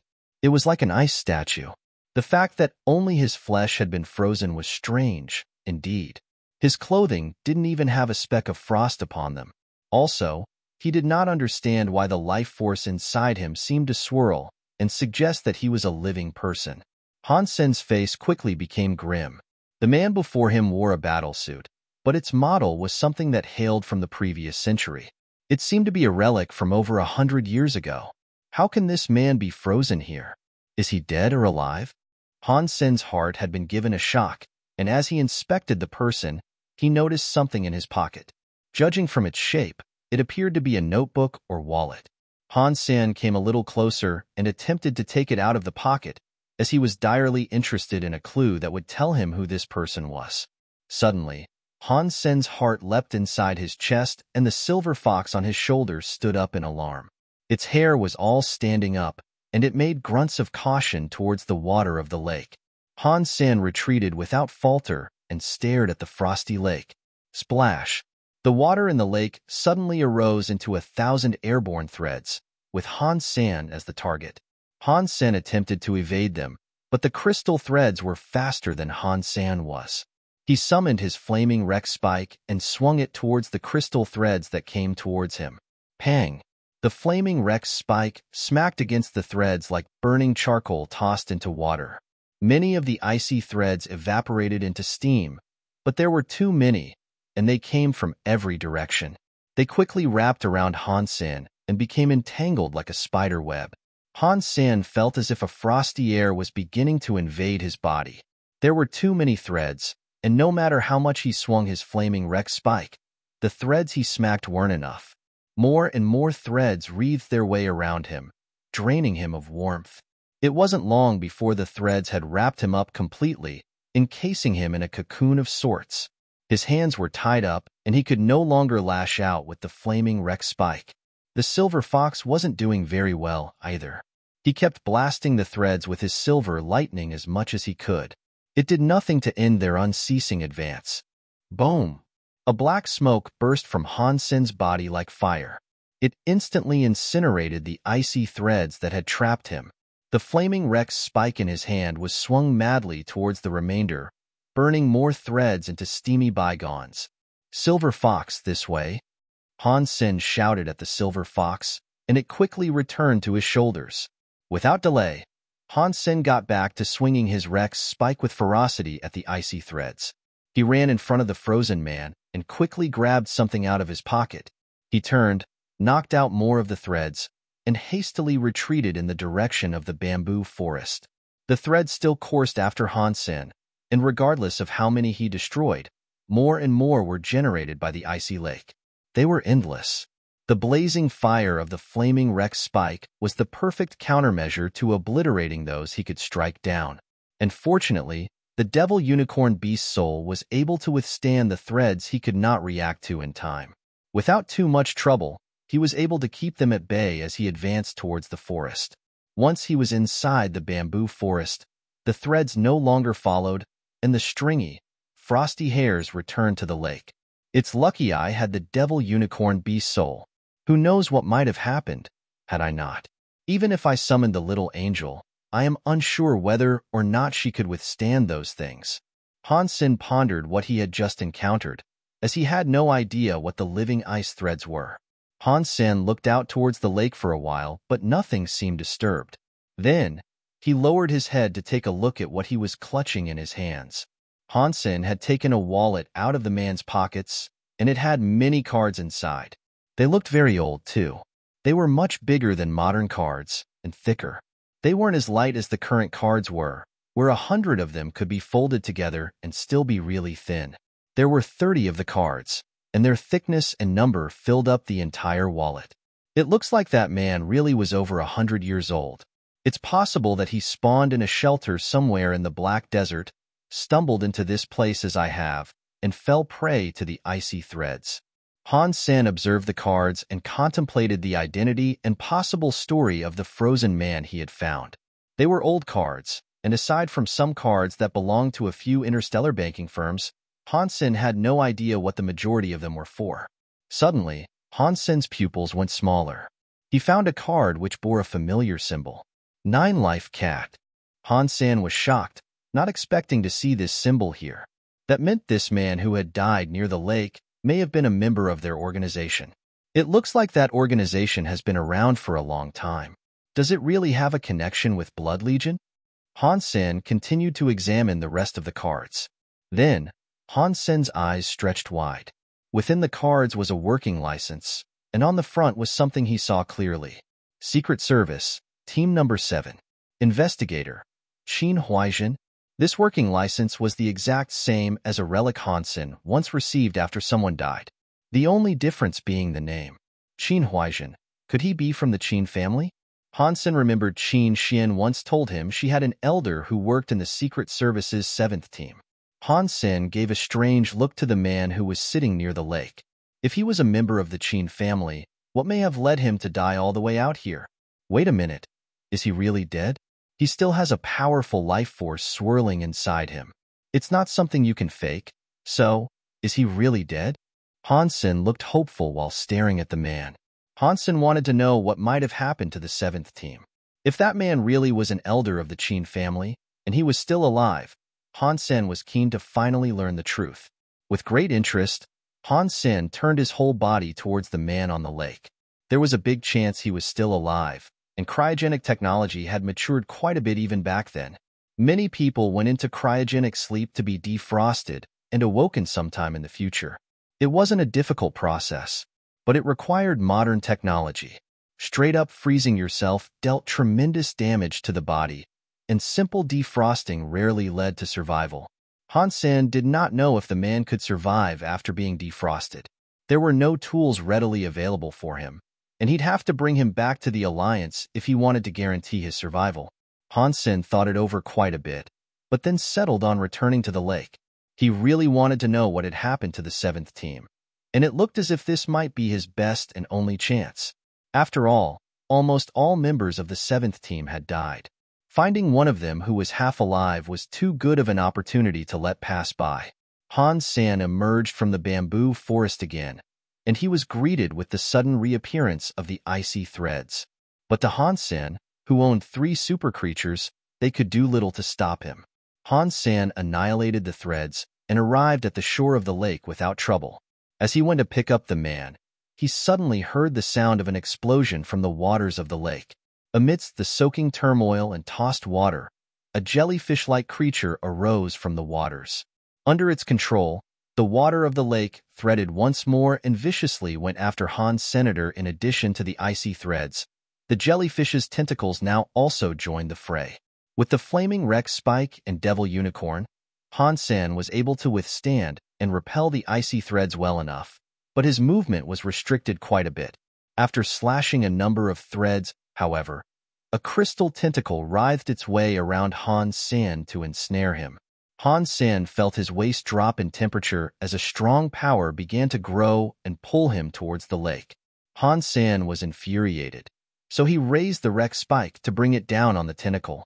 But before he could strike, another tentacle grabbed a hold of his arm. The silver fox was spitting its bolts of lightning in a raging fury, doing its best to break the grip of the tentacles. But soon after, it too was grabbed. Another tentacle wrapped it up and began dragging it towards the water with its master. The silver fox's body unleashed as much silver lightning as it could, but still, it wasn't enough to break the hold the tentacle had on it. Little angel. Han Sen, unable to fight back, summoned his adorate. The little angel appeared from the sky, swooped down, and with her great sword, sliced the tentacles that had grabbed a hold of the duo. The jellyfish creature thrashed around in pain, letting out a shrill shriek amidst the chaos. Little angel, great work. Go and kill that asshole. Han Sen was extremely happy and gleefully issued the little angel the order. Then, he swung his Rex spike towards the icy threads that had amassed and were coming towards him like a tidal wave. The little angel's cold face was like that of a goddess. Her blonde, flowing hair danced around as her body broke the air with her attacks. The great sword slashed countless icy threads, as if she was tearing the seas asunder to get at the jellyfish-like creature. The little angel's greatsword delivered a great cut to the blobby jellyfish, but in the next second, the wound it suffered was immediately healed. The tentacles reached out towards the little angel, but she swung her greatsword and cut them down before they could get too close.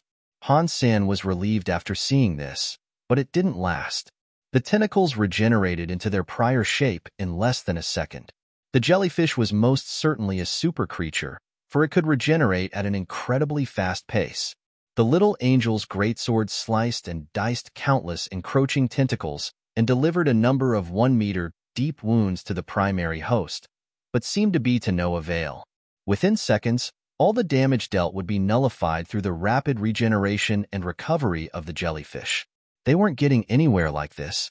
Seeing this made Han Sen nervous, and there could be little hope for victory if things continued this way.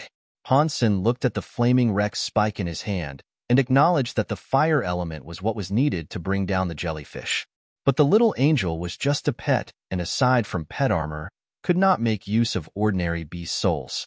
Therefore, he was unable to give her his Rex spike. Han Sen continued slashing the icy threads that wove across the battlefield, all the while observing the jellyfish. He was looking for a window of opportunity in which he could safely deliver an attack of his own. With good fortune, the flaming Rex spike's fiery elements would be enough to kill it. The jellyfish was enraged, however, and it did not seem afraid of getting injured. Even when the tentacles were cut, or a number of abrasions and lesions had been delivered to its body, it did not slow down in its attack of the little angel. Han Sen frov ned. The little angel had slashed everywhere on the jellyfish by now, and they had not yet discovered a weakness. Nothing seemed to halt the recovery of its wounds. Does it really not have any weaknesses? If that is true, then it might very well be invincible. Han Sen frov ned. He had previously thought something like this was impossible, but here it was, happening right before his eyes. It was at this time that the eyes of the little angel flashed. She rose up into the air, holding the great sword with both hands, and delivered a flurry of strikes onto the jellyfish with ferocity. Boom! Under the fierce barrage of attacks the adorate unleashed, the jellyfish's body was torn apart. After being cut in half, it dropped into the waters it had previously emerged from. Little angel, nice work, Han Sen shouted, with a voice brimming with excitement. But right after he said this, the jellyfish that had been cut in half reconnected and regenerated its lost tissue. It re-emerged from the water and grabbed a hold of the little angel with its tentacles. Han Sen froze in surprise and said to himself, "Holy smokes! This guy really is invincible. How is it still not dead yet?" The little angel's attacks were powerful, but they were seemingly useless against the jellyfish. Han Sen went back to trying to observe the jellyfish and discover whether or not it had a weakness. While Han Sen was having trouble, his attention was brought back to the narcissus that decorated the disturbed waters of the lake. His heart was shaken. Amidst all this fighting, the flowers had not been affected one bit. Not a single petal had been damaged or fallen. Strange. The lake isn't all that big, so how has it not been affected amidst the absolute chaos that has transpired here? Han Sen thought to himself as he checked the narcissus out. Han Sen observed it for a while and noticed that the jellyfish was in fact protecting the narcissus.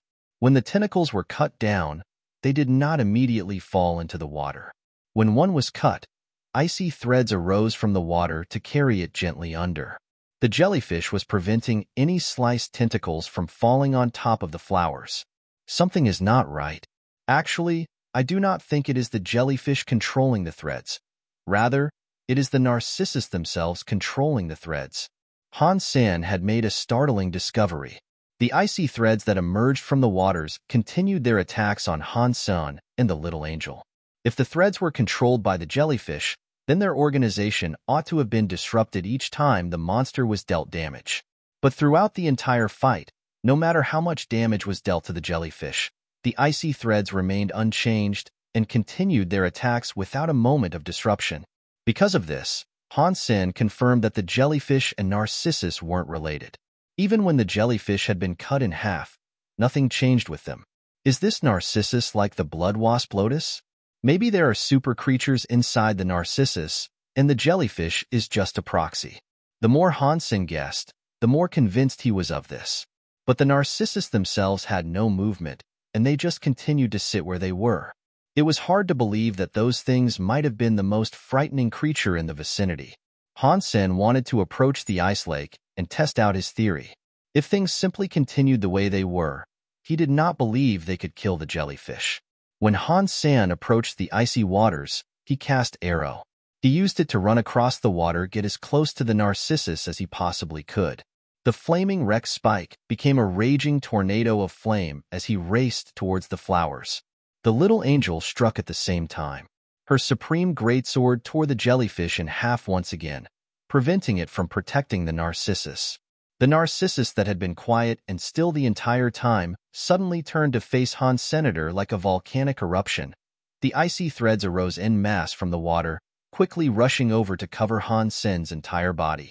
In a moment, the threads formed together to create an iceberg inside of which Han Sen was trapped. "Get out of my way!" Han Sen roared as a black smoke erupted from his body. Inside his body a bell pulsed, which made the icy threads begin to shiver and shake. The flaming Rex spike drilled onwards, forming an exit from the ice. The twirling weapon now commanded wind and fire, and the Narcissus was in its sight. Boom! The flaming Rex spike roughly drilled into the Narcissus and drilled deep. The flowers let out strange screams of their own as they suffered the wrath of the raging weapon. The petals abandoned their flowery ship as the roots of the plants were evicted and incinerated, which led to the release of a white fog all at the same time. Han Sen, who had a high frost resistance due to jade skin, felt as if he had fallen into an icy bath when touching the fog. His hair and eyebrows grew icicles of their own, even. Splash! When the Narcissus was destroyed, the jellyfish and threads turned into water and fell down. The ice lake quickly froze over and provided an additional layer of frost to the areas surrounding it. From the perforated flower, a small body fell out. It was a beautiful woman whose body was naked. She had stunning butterfly wings attached to her back. She had long white hair and pupils that reflected the ice she governed. Snowflakes adorned her body, but the woman was tiny, no larger than the palm of a hand. She was like a fairy of myth. Han Sen did not hear an announcement, and when he looked at the fairy, he knew exactly what had happened. Without hesitation, Han Sen smacked the fairy's head with his flaming Rex spike. The palm-sized body looked as if it was going to be smashed into bits and pieces by the Rex spike, but the fairy lifted up a small fist and knocked the Rex spike away. A frosty air swiftly rose and doused the fire the flaming Rex spike commanded and froze the weapon completely. Pang! The flameless Rex spike was sent flying back with a force not even Han Sen could hold strong against. The weapon took off into the air as his hand bled. Han Sen clutched his injured hand and looked quite shocked. He thought to himself, "So, this is the true body of the super creature that was birthed by this plant." Seeing the pretty yet scary fairy rise up and approach him with snowflakes around her, Han Sen summoned his peacock crossbow and fired 3 bolts. The fairy fluttered its wings like a butterfly and delicately danced away in evasion of the bolts. Then, she resumed her course and continued approaching Han Sen. Young. The little angel rushed forward to slash the fairy, but the fairy managed to block the angel's attack with her fists, which was what produced the noise. Having her strike blocked rattled the little angel and made her fall back in a bit of a daze, But that wasn't to suggest the fairy was totally unfazed. The shock of the attack also shook the little fairy, too. The fairy had to fly in 3 circles before it could get its balance back. Young, young, young. The fairy flew to engage the little angel and quickly circled her. Her fists generated a flurry of ice shards against the angel's greatsword as they fought.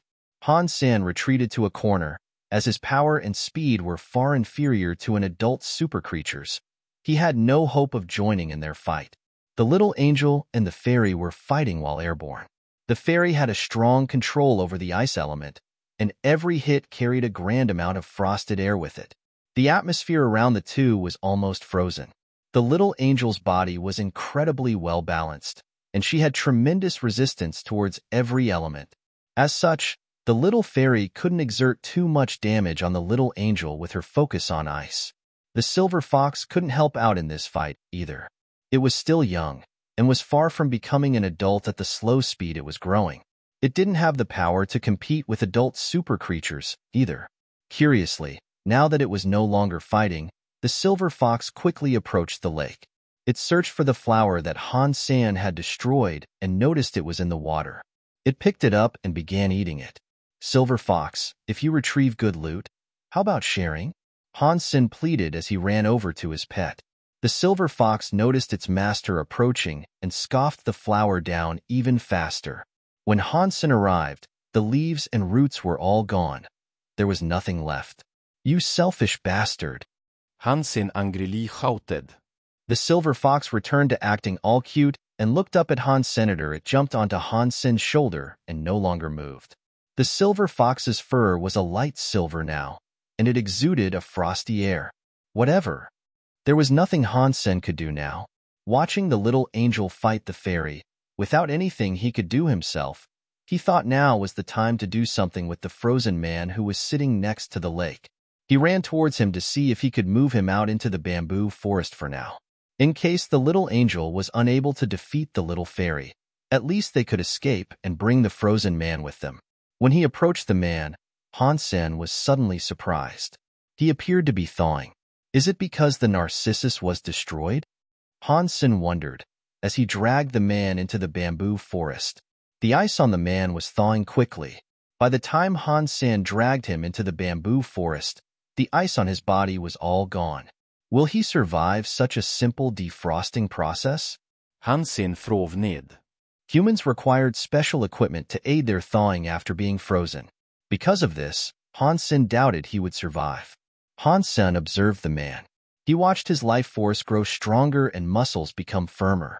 Perhaps he was going to live, after all. Han Sen looked at the man nervously, not fully understanding how he had managed to defrost so quickly. The temperature where they were was still quite low. Han Sen could feel the frosty air inside the man slowly fade, as the thump of a slow heartbeat returned. In half an hour, the frosty air was all gone and the man's heart and organs returned to being fully functional. The man's eyes were still closed, but that was when Han Sen finally began to see movement underneath his eyelids. Nervously, he looked at the man. If he really was Qin Huaizhen, and if he woke up, the mystery would finally be explained. Then, suddenly, the man opened his eyes. The black eyes looked empty, but they were wide open. He was staring upwards. Are you awake? Can you hear me? Han Sen was not sure what to say, so he crouched near the man and asked these questions to see if he was fully conscious. The man moved his eyes slowly until his vision ended up on Han Sen. The moment he saw Han Sen, the man's face looked full of fright and shock. He grabbed Han Sen's arm and used all his strength in a struggle to say, "Be wary of Han. Jing. Ji. Squelch." After the man spoke those few words, blood came out of his mouth and his body began to twitch and convulse. His eyes turned white. Hey, is there something wrong? Han Sen quickly held the man and put a recovery potion to his lips, but it didn't work due to the constant spitting and oozing of blood. While the man twitched, he continued holding Han Sen's arms tight. His white eyeballs continued to stare at Han Sen, and it was as if he still wanted to say something. With a mouth full of blood, all he could do was gurgle on the claret and not speak an audible word. The man used the last of his power in a struggle with his hand, and pointed at his pocket. Before he made another move, he straightened himself out and coughed blood, splattering Han Senator. Then he stopped moving, his eyes still open and looking at Han Sen. Han Sen's face looked ghastly, and the life force of the man before him had all depleted. He was dead. But what the man said confused Han Sen greatly. Be wary of Han Jingji? Why should I be wary of Han Jingji? Did he say that to me specifically, or were those words meant for someone else? Maybe he thought I was someone else? Han Sen's heart was confused. Han Sen was very confused, but the man had already passed away. His life force had extinguished, and he could no longer provide Han Sen with the answers he sought. Han Sen then reminded himself of the man's suggestion to look in his pockets, and so he rummaged through them in the hopes of finding another lead. The man's battle suit had been crafted with a special material. Unless it was purposefully destroyed, it would resist deterioration and remain in perfect condition. Han Sen's hand found something inside the pocket, and from the touch, it felt like thin leather. It was soft and delicate, and he couldn't quite tell what animal's hide it might have come from. Han Sen pulled it out to reveal a 2-square-foot parchment of leather. It had yellowed somewhat in submission to time's advance. Curiously, words had been written upon the page, and it looked as if they had been inked in blood. On the left side of the parchment was a symbol of the 9-life cat. On the right side of the leather, there were 2 words written in a larger font like a title.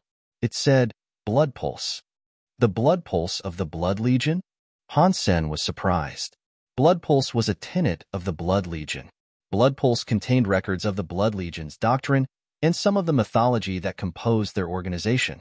It was only in the future that the Blood Legion became recognized as a cult, and the texts of Blood Pulse were forbidden from sale. Most of the cultists only knew certain snippets of the text, as few had seen the complete work. Han Sen was disappointed. Blood Pulse was merely a religious document pertaining to a faith he had no interest in abiding by. Therefore, this leathery document was useless to him. Han Sen still failed to understand why the man's dying act was to point at his pocket, however. Is he just a fanatic cultist? Han Sen guessed, as he looked over the Blood Pulse. But when he looked a bit closer, he was surprised. It wasn't merely a religious text he was holding, it was a qi gong. He could only view a part of it, but with his knowledge, he was able to tell it was a very mysterious qi gong. It was almost up to par with his jade skin. Taking a closer look, Han Sen noticed how the parchment simply explained how one might learn it. He folded it up carefully and then put it away. This was not the time to read, after all. He gave the man another search, but was unable to find anything else of interest. The little angel was still fighting the fairy, and it was difficult to guess who the victor might be. Han Sen dug a 6-foot hole, placed the man in it, and covered it back up. If he brought the body out into the desert, it wouldn't be long before the body was just another dried-up pile of bones. Han Sen thought, when the next opportunity arose, he could tell Qin Xian about his experience with the man, and let the family determine whether or not he really was an elder of theirs, and also see if he truly was Qin Huaizhen. After burying the fellow, Han Sen turned his attention to the battle that was still ongoing. The little angel's greatsword, although powerful, was going up against a fairy that was no less of an opponent. It was rather strange to see a small body possess such wild power, as she bolted around with ice and snow. When her skills clashed against the greatsword, chips of ice and snowflakes would erupt with the sparks like frosty fireworks. Han Sen brought up his peacock crossbow and fired 2 bolts at the fairy. It was pointless for him to try, however, as she dodged them both with her wicked speed. But Han Sen then noticed that despite her speed and strength, she could only deal ice damage and ice damage alone. She wasn't really dealing any damage to the little angel. As a result, Han Sen saw that the peacock crossbow was not working, so he summoned his flaming Rex Spike. He knew that this was the weapon that possessed the highest chance of destroying the fairy once and for all. If she was distracted enough for Han Sen to land a decent blow, he could deal her a mighty amount of damage. Han Sen's eyes observed the fairy's movements, activating his Dongxian Sutra to analyze the energy flow inside her. She had a really clear energy flow, which wasn't blurry in the least. She had to be a second-generation super creature. Han Sen's interest in the foe catapulted to a far greater level, and he wanted to kill her right away to obtain the life geno essence she possessed. But his interest did hit a certain snag. He thought the fairy was quite cute and pretty, and she most certainly looked like something no one else would be willing to kill. The little angel didn't have the mind of a human, and so she just kept on swinging her greatsword fiercely in a bid to cut the fairy down. Han Sen then took to memorizing her energy flow and learning her every move. He hoped by doing the latter part, he could predict her future movements for a chance of landing the strike he needed to. It took him a whole hour to learn her complete energy flow. After trying it out, his energy became like ice. It was a pure ice power. But Han Sen couldn't be like the opponent he had copied and fire out the ice power as a long-range projectile. If he wanted to deal damage with these newly learned skills, he would have to get up close and personal. After another while of watching, the window of opportunity he had been searching for arose. The moment the fairy was smacked by the little angel's greatsword, Han Sen had his flaming Rex spike on a collision course with her, as well. The elephant's trumpeting sounded within, as the Rex spike now hosted a boundless power. The weapon became an inferno-born whip that struck the fairy. The fairy's small body was knocked away like a little ball, but she did not catch on fire. This was because of her icy powers, which managed to withstand the flames carried by the Rex spike. Pang! The fairy's body smacked into the iced earth to create a deep hole. It wasn't long before the fairy returned, however, with a fury Han Sen had yet to witness. The fairy was furious at Han Sen and soared over to him with rapid wing flaps. Han Sen turned around to run as he had just used Elephant Rex Strike. Now that his body was drained of energy, he couldn't fight back. But knowing that move didn't kill the fairy, he quickly became aware that no matter what he tried, he'd be unable to defeat her. The little angel cut off the fairy's advance and Han Sen, with the silver fox, ran off through the bamboo forest. He was now well aware that there was no point in remaining where he was. He wanted to leave, recover, and later come back to try to fight her again. Fortunately, the little angel had come between them, which prohibited the fairy from following Han's senator. All the fairy could see was the aggravator fleeing into the bamboo forest and completely disappearing. But she wasn't keen to give up just yet. The fairy evaded the little angel's next couple of attacks, flew around her, and went to follow. Han Sen did not stop running, wanting to get outside as fast as he could. He rushed through the subterranean forest to where he had first descended, and as he neared the exit, he caught sight of the twin-tailed scorpion munching on bamboo and the silkworms within. Why am I so unlucky this time? Han Sen's heart sank. Despite the fact that the fairy continued to chase him, Han Sen still decided to push on and make his escape. After all, the twin-tailed scorpion was only a first-generation super creature, as opposed to the second-generation one that lusted for his blood. Han Sen wanted to escape the underground labyrinth, first and foremost. Despite being drained of energy, he still had to keep his gene lock open to enable his flight. He just hoped the twin-tailed scorpion would not be made aware of his presence. But Lady Luck did not smile on Han Sen, for the scorpion noticed him. With its gnashing pincers, it did not wait a single moment before racing towards him. Han Sen gritted his teeth as his heart kicked into overdrive. The power in his arms was focused. He leapt into the air like a sparrow in the breeze, and spun around doing loops to dodge the scorpion's tail sting and pincer snap combo. After launching right over the scorpion's head and successfully evading his foe's attack, Han Sen remained airborne in his flight towards the exit. As he flew, he returned and redeployed the little angel, hoping that the scorpion would turn its attention to her and engage her for a while. The scorpion, however, let out a wheezy shriek and turned around to continue its pursuit of Han's senator. The wag of its legs and pincers were incredibly fast, and it skittered so quickly, it might as well have sprouted wings.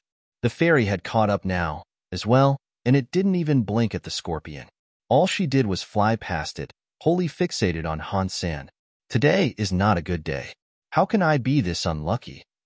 Han Sen's heart was sinking fast, but soon after, he was greeted with the open skies atop the slopes of the mountain.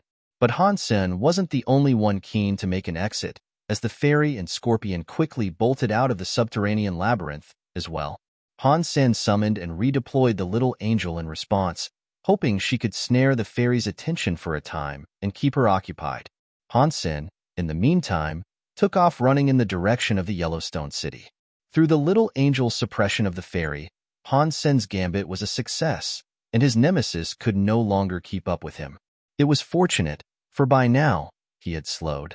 The scorpion was still on him, though, and it managed to sting his buttocks more than a few times with its tail.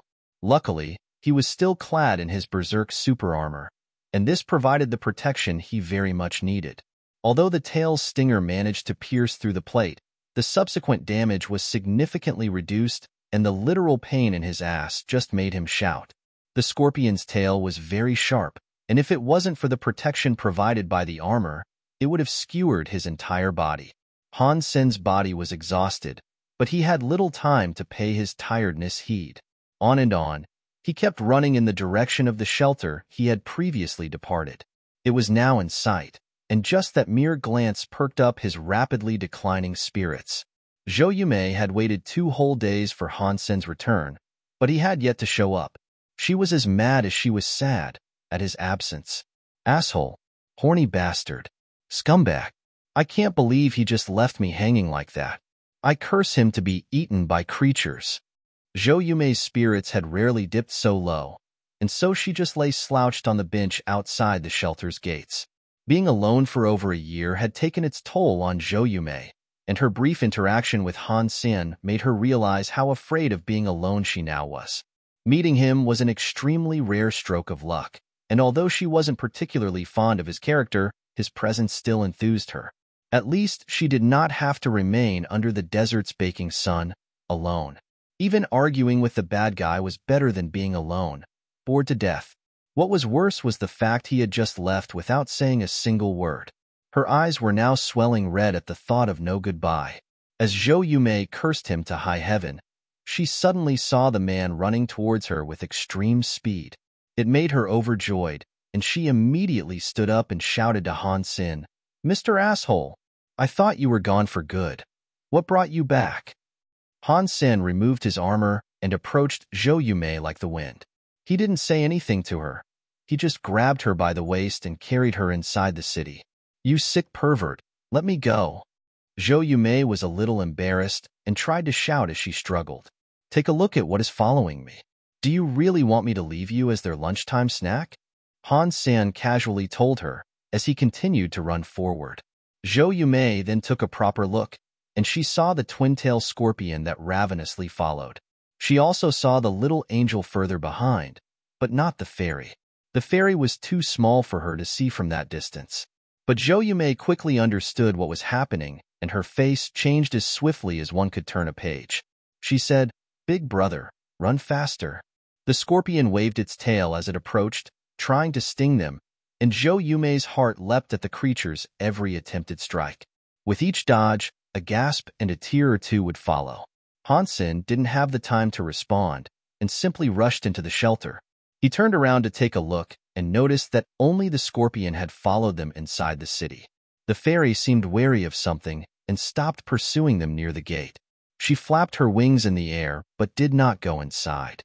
This turn of events made Han Sen happy. If he only had to deal with the scorpion, he could manage, and he would no longer be forced to run for his life. Han Sen ran towards the plaza and simply waited for his little angel to deal with the scorpion. Meow.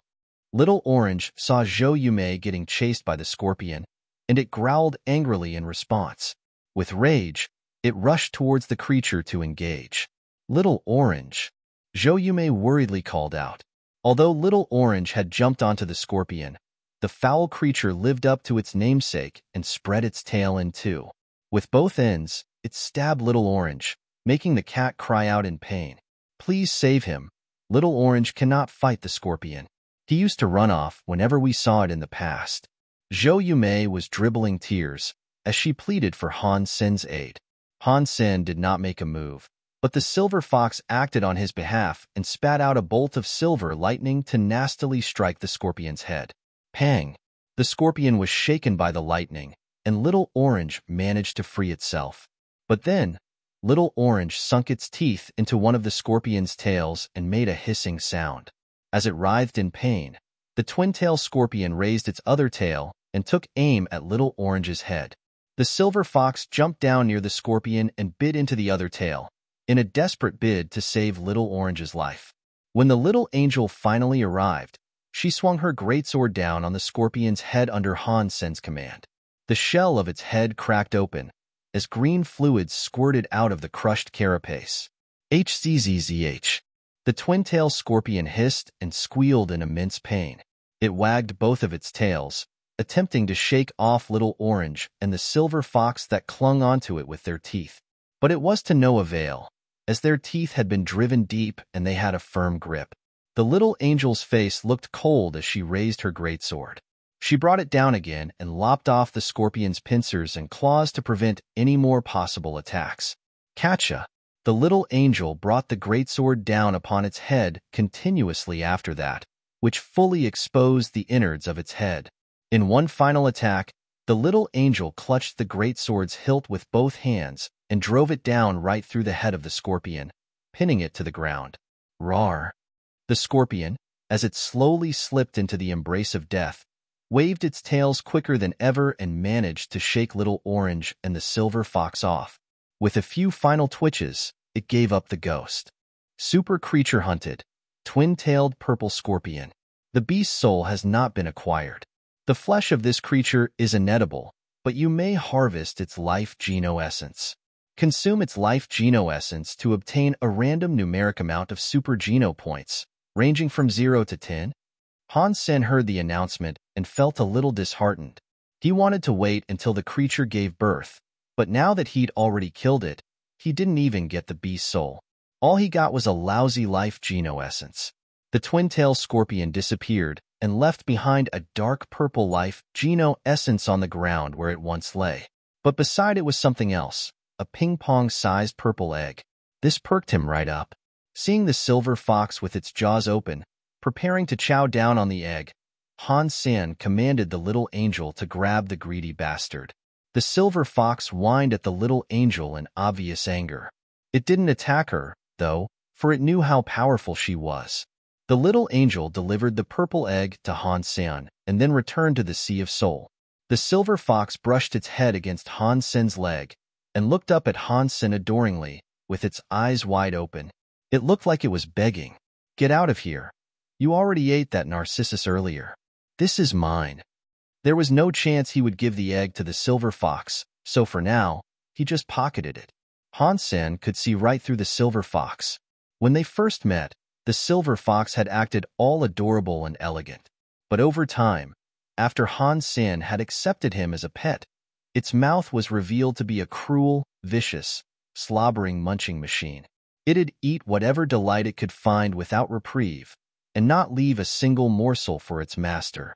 The only reason it was acting cute was because it wanted something, and this was one act Han Sen was not willing to fall for. Han Sen thought the guy was a black hole for food, and no matter how much you fed it, it could always stuff in more. Zhou Yumei's heart appeared broken as she tended to Little Orange's wounds. Her pet had been stung by the tail twice, and the places it had been struck were starting to look purple. It seemed as if it had been poisoned. This made Zhou Yumei look nervous, and tears started to well up in her eyes. Little Orange, hold on. I am going to save you, okay? Zhou Yumei said as she tended to his wounds, her cheeks submitting to a swamp of tears. But the wounds were deep, and it appeared impossible to separate the poison from the body. There was a chance the poison had already reached Little Orange's organs. I beg you, please go back to the Alliance. Return there and bring me back some antidotes. Do that and I will do anything. Zhou Yumei pleaded loudly after running towards Han Sen. Anything? Han Sen gave Zhou Yumei a strange smile as he asked for confirmation. Zhou Yumei gritted her teeth and gave him the answer he desired. Yes, anything. Sure. Just hang on a sec. Han Sen rummaged through his inventory for a pen and paper and then wrote up a contract. After he finished, he presented it to Zhou Yumei and said, If you do indeed mean anything, then sign along the dotted line. Is this a human trafficking contract? Zhou Yumei asked as she scanned the details of the document. With wide eyes, she stared at Han's senator. If she signed it, she would become Han Sen's servant. And there was another condition listed on the paper, as well. She would also have to train Little Orange to adhere to Han Sen's commands. It was practically a buy-one-get-one free contract, in which he'd obtain 2 new servants. It's entirely up to you whether or not you want to sign it. But that's the deal, the only deal, Han Sen casually told her. Little Orange really did look to be in a dire condition, but it was a second-generation super creature. Even if it didn't receive an antidote, it would eventually recover all by itself. Zhou Yumei did not know this, however, as she had not learnt much about the nature of super creatures. Her concern for Little Orange also clouded her judgment by a great deal. She worried greatly as she observed her suffering pet. Meow. Zhou Yumei looked at Little Orange and saw how weak he was, meowing towards her, looking so pitiable. I'll sign it. Zhou Yumei ground her teeth, took the pen, and signed the contract. She didn't want Little Orange to suffer anymore, after what it had done for her. If it wasn't for the pet's acceptance of her as its master, she wouldn't have been alive. Plus, Little Orange was only in this state because of its desire to protect her when it believed her to be in danger. That's right. Han Sen reached out his hand to take back the contract, but Zhou Yumei pulled away. Antidote. Zhou Yumei presented an empty hand to Han Senator then. He opened his inventory and placed a few antidotes on the pedestal of her palm. Clenching her jaw once more, she gave Han Sen the signed contract and quickly rushed over to Little Orange's side to give it the antidote. Han Sen was very satisfied with this result and his new contract. Zhou Yumei and Little Orange now belonged to him. When he returned to the Alliance, he could make Zhou's family pay him a lot of money. Even though she was just the daughter of a councilman, the man would bend over backwards to get her back. Han Sen did not want to do anything bad to Zhou Yumei, however. He was going to depart the area soon, and he planned to bring her with him. Han Sen made this contract to prevent any conflicts from arising out on the road. Every decision made would be his, and it'd prevent unnecessary arguments. If Zhou Yumei behaved herself and did not cause any trouble, after leaving the desert, Han Sen would no longer keep her as a slave. And in the future, if he needed her help, he thought he might call upon her. Han Sen knew that if Zhou Yumei brought Little Orange home, she'd become an important person. Making her a slave did not seem very realistic. The antidote worked, and after 2 days, the poison inside Little Orange had disappeared completely. Han Sen found himself a corner, away from the rest, and tried to cut the egg open. Super creature hunted. Uncompleted build. The beast's soul has not been acquired. Consume its flesh to obtain a random numeric amount of super geno points, ranging from 0 to 5. Han Sen had never heard of only 5 super geno points being up for grabs, and the announcement didn't even speak the creature's name. The egg had to be little more than a fetus, and the creature inside had yet to formulate. But a single super geno point was better than none. Han Sen cooked it on an open fire and added a number of spices before eating it. You have consumed the flesh of a super creature. Your super geno point total has increased by 1. A weird sensation entered Han Sen's body, and his cells felt more energized. The announcement sounded 4 times, bringing his number up by 4 to a total of 36. Until Little Orange was healed, Han Sen gathered resources for the road ahead of them. He was ready to exit the shelter and try to find a way out of the Black Desert. Over the past few days, he hadn't found hide nor hair of the fairy around the shelter, so he assumed it had returned underground. But a little while after they left the shelter, the fairy appeared out of nowhere. It flapped its wings to produce snow and madly came at Han Sen. Han Sen hadn't thought the fairy could hold such a grudge. He had only hit her once, and still, she desired payback. Without a choice in the matter, Han Sen quickly brought Zhou Yumei back to the shelter. Although the little angel could distract the maniacal fairy, the creature would not allow them a single break or moment's rest if they attempted the trip while it was after them. And this was a trip that would require stops, so they couldn't continue with the fairy on their heels. And Han Sen was responsible for the life of Zhou Yumei right now, as well. So, he had to share concern for her, too. Therefore, Han Sen decided to return to the shelter and formulate a plan for how they might kill the fairy, or at the very least lose its pursuit. If they couldn't figure that out, they'd never be able to leave. After a few days, Han Sen had come up with a number of ways he might be able to fight the fairy. But if he could not kill her, he could not lose her. Does that thing really want to fight to the death with me? Han Sen thought it was an awkward predicament. Fortunately, the fairy did not dare to enter the shelter. As such, he planned to stay in the shelter for an even longer amount of time and see whether or not she would leave. No matter how much she despised Han Sen, she couldn't remain watching this place forever. There was nothing to do while staying in the shelter, however, so Han Sen returned to the Alliance and researched the sheet of leather and its scripture. He wanted to find whatever information he could on blood pulse in the army. Han Sen had seen the Blood Legion's blood pulse before, and it was little more than a religious doctrine that spoke of lore and mythology. He had never heard of them teaching skills before. The blood pulse he had in his possession now was completely different. What is all this about, huh? Han Sen mulled the questions he had for a while, but eventually decided to ask Qin Xian. He wanted to ask whether or not there was a person called Qin Huaizhen in the 7th team of the Secret Service. Han Sen called her up. After some time of deliberation and hesitation, he said, "Team Qin, I remember you once told me you had an elder in the Secret Service." "Yes, what about it?" Qin Xian looked a little confused when Han Sen asked her this. "I have recently heard of this man called Qin Huaizhen. Is that him?" Han Sen sighed. Qin Xian nodded and said, "There was a person called Qin Huaizhen in our family. So who did you hear it from? And why would someone mention his name?" "I was on my way to the Blue Crystal Shelter when I happened to meet an old man on the road. He said he was a friend of Qin Huaizhen, one who used to travel around with him in the Second God's Sanctuary. He mentioned that his last contact with Qin Huaizhen was on a trip he took to the Black Desert. He never heard from him again, so it's possible that he died there. I just thought I should mention this to you. That's all," Han Sen said. Qin Xian laughed in response, saying, "You must have been told a tall tale. There was an elder of ours called Qin Huaizhen, but he was a member of the Secret Service's 7th team. He must have been amongst the very first people to ever set foot in this world. He died shortly after returning. How could he have died in that world? And how could it have been the Second God's Sanctuary?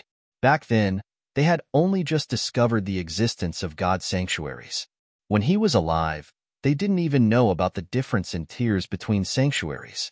Han Sen froze for a moment, having not thought of this issue before. When Han Jingji first entered, it was shortly after the discovery of the sanctuaries. Even he would not have known about the tiers that separated them.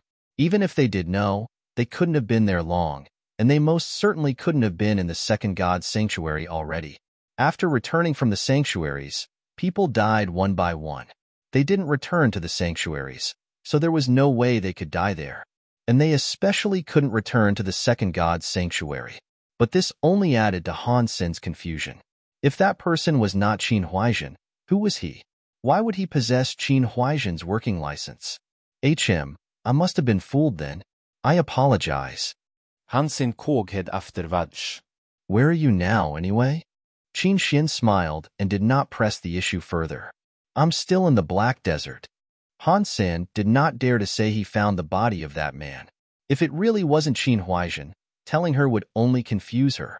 After he ended the conversation with Qin Xian, Han Sen found himself trapped in a perplexing quandary. Identifying that person seemed hard, and trying to learn what may have transpired there seemed even more difficult. But Han Sen was not a truth-seeking person.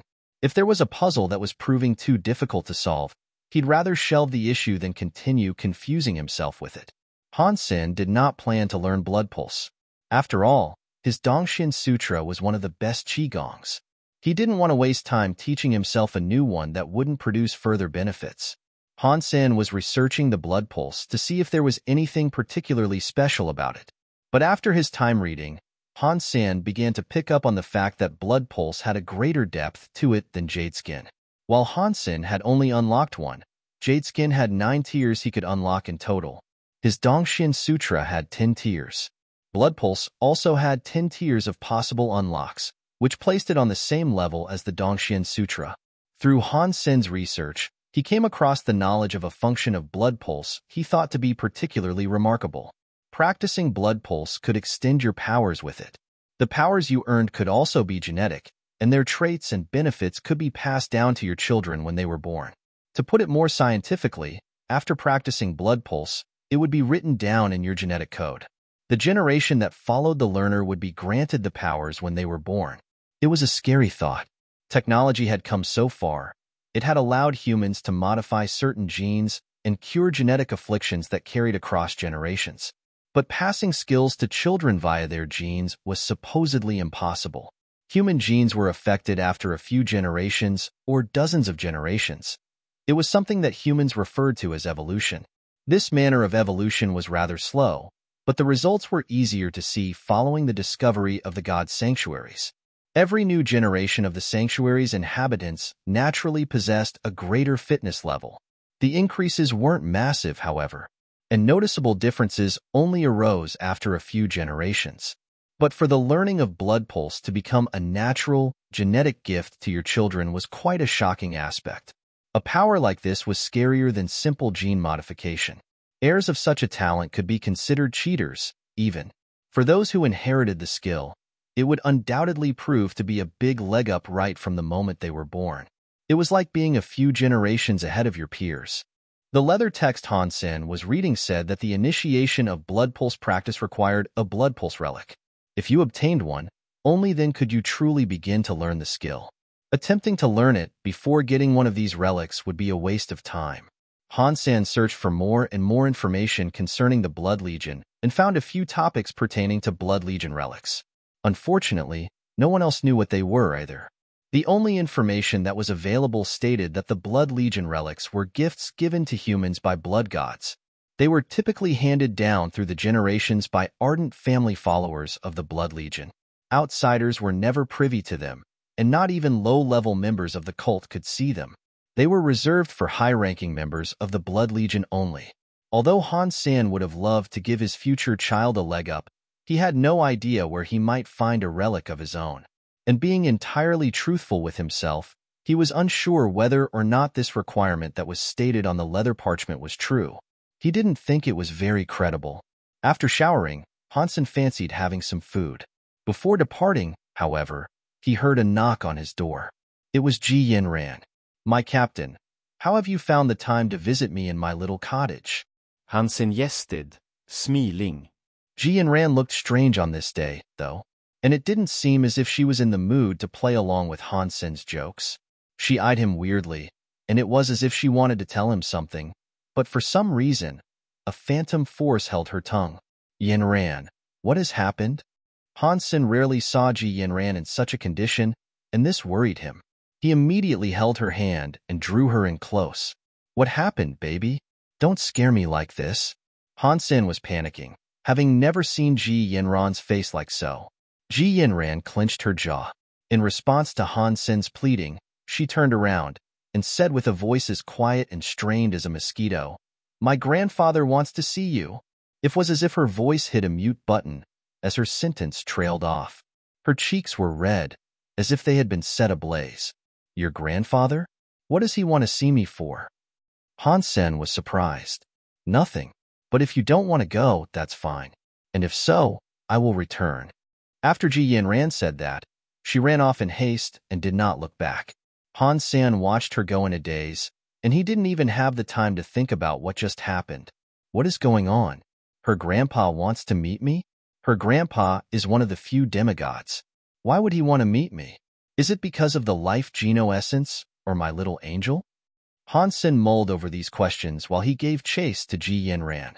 But she was too quick, and after turning a corridor, she was too far ahead to catch up. "I feel so sorry for Ji Yinran, being with an asshole like you." Annie was standing outside a door, coldly looking at Han Sen as she spoke. "What does that mean?" Han Sen frowned and returned Annie's gaze. "What do you mean? What does that mean?" "You are a man. She is a good lady. She has been with you all this time, and you have yet to propose. How is she supposed to explain this to her family?" Annie coldly explained. Han Sen's face turned red. He opened his mouth to speak, but no words departed his lips. "Or are you waiting for the lady to ask first?" Annie coldly said. "Her grandfather wants to talk with me about a proposal?"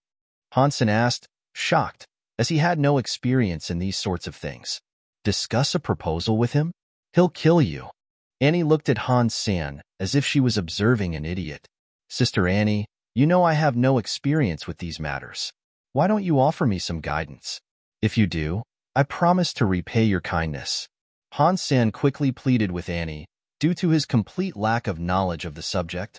Annie's face looked calmer, but she still coldly said, "If you continue being with Ji Yinran like this, with no indication of proper commitment, it won't just be the traditional old men who can't bear you. I won't be able to stand you. If you really want to be with Yinran, at least get engaged. Then, that would be a sign for her family. Have you ever stopped for 1 minute to think about how much pressure she has been put under for being with you? Especially a family like hers." "It is my negligence," Han Sen quickly responded. "Old Ji really loves his children, and he's a very traditional old man. If you see him, you best suggest this matter of a proposal. If you instead talk more *T, he will kill you." Annie paused for a moment, but then went on to say, "But before that, you owe Ji Yinran a proposal. If you don't have one in the cards now, then there is no reason for you to go visit her family." After that, Annie turned around, left, and ignored Han Sen. Han Sen's heart felt as if it was sweating. He was so free and relaxed, being with Ji Yinran before. He had never thought about the future much, or considered how things would eventually turn out. He used to think about these things, but he had assumed it was too early. He wished to complete his service first. The one thing he hadn't paid mind to was the pressure she might have been receiving from her family.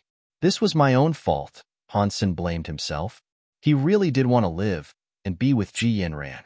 There were many pretty girls, but being with someone you could be yourself with and feel comfortable alongside, even if it was only a silence that was free of awkwardness. Few girls offered this type of companionship. Sometimes, all it would take was a look or a slight movement to know what each other wanted. Han Sen liked Ji Yinran a lot, and he knew she loved him in return. There was nothing bad in that. Han Sen was positive in his desire to marry her. Even if the Ji family did not approve, he'd still find a way to marry her. Such a good woman like that. I should put my label on her first and not allow her to be stolen. Han Sen touched his jaw and thought about the best way to propose. And this proposal wouldn't just be about the two of them. They'd both need their parents to agree. Han Sen had to ask Luo Sulan. Han Sen did not know how to go about this proposal, so he called his mother. He told her about getting engaged to Ji Yinran. Han Sen used to talk about her with his mom, so it wasn't much of a surprise that he was bringing this up now. After Luo Sulan heard what Han Sen had to say, she was quiet for a moment. When she broke the silence, she said, "Are you sure this is the woman you want?" "Yes, I want to marry this woman," Han Sen said with assurance. "Then set a time and date to meet with her parents, so that you may settle this whole thing now," Luo Sulan said, with a smile. "Thanks, Mom." Han Sen was very glad. Although Luo Sulan and Ji Yinran had never met, she was quick to agree. She was a very understanding woman. Proposing was not something that came easy to Han Senator. Killing a super creature was easier for him, because he at least had some experience with that, as opposed to marital duties and responsibilities. Proposal. Han Sen searched the word on the Skynet, and the term generated billions of results. All these different methods of doing so made him go cross-eyed. There were so many different ways, all great and romantic in their own way. But the sheer amount made it impossible for him to decide. For a time, anyway. Soon, he found one that suited him just fine. He ordered a ring, and while he waited for it to be delivered, he got around to formulating his plan. The next day, Han Sen visited Ji Yinran's office. "Baby, would you like to have dinner with me tonight?" "It's my treat. I'll cook," he asked, while blinking his eyes. "Sure," Ji Yinran answered, while she worked. She didn't know her true desire had been sold out by Annie, so she didn't suspect anything too strange. Han Sen used to have dinner with her frequently. Having dinner in the base's cafeteria was hardly private and romantic, so they often went to their own rooms. As such, they had dinner in their rooms together a lot. "Come sooner. I will be waiting for you," Han Sen said, having heard her reply. He then went back to his room and put his plan in motion. Han Sen's plan was simple. He was going to bake a few cakes and put the ring in one of them. When Ji Yinran found the ring in the cake, he could propose to her. It was a simple but charming method. He was still in the base, after all, and he didn't want to cause a big fuss or scene. He prepared the kitchen table in the evening, and just as he was putting in his final touches, she arrived. As usual, She waited on the couch until Han Sen finished making dinner. I have baked a few cakes. You should try them. Han Sen brought forward a few cakes that had already been made. To enhance their appearance, Han Sen had shaped them with unique molds. The cakes were shapes like animals, flowers, and hearts. He brought the cakes in front of Ji Yinran, with the ring hidden in the heart one. On the tray he presented her, Han Sen had nudged the heart cake closest to her. He thought it would be easier for her to reach. This is so cute. I never thought you could make something like this, Ji Yinran said to him with an upbeat tone, as she picked up the rabbit-shaped cake with a happy face.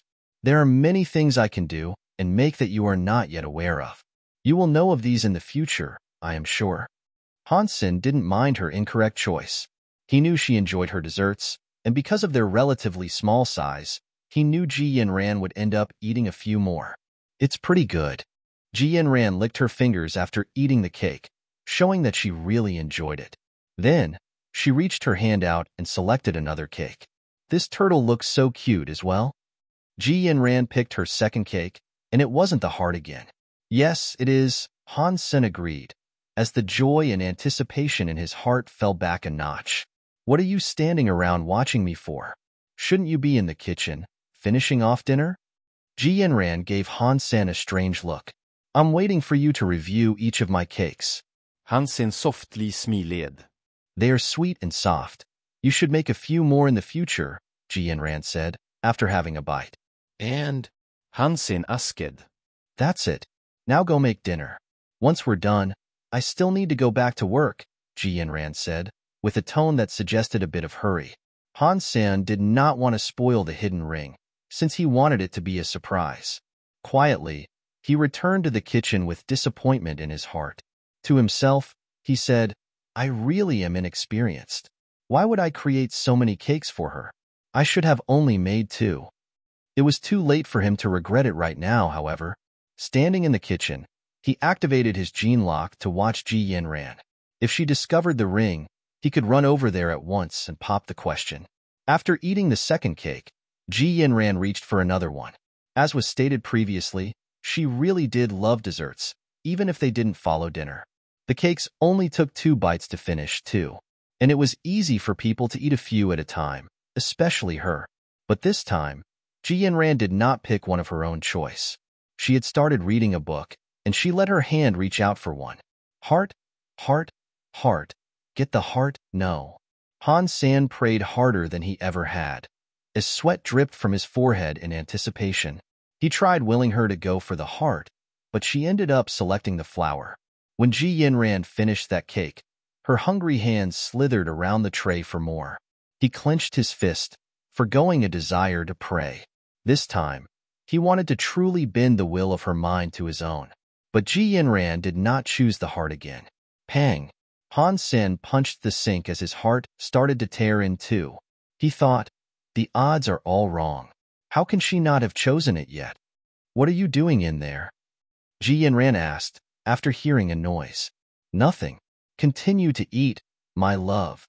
After covering his slip of the fist, he was doubtful that things were going to turn out the way he envisioned.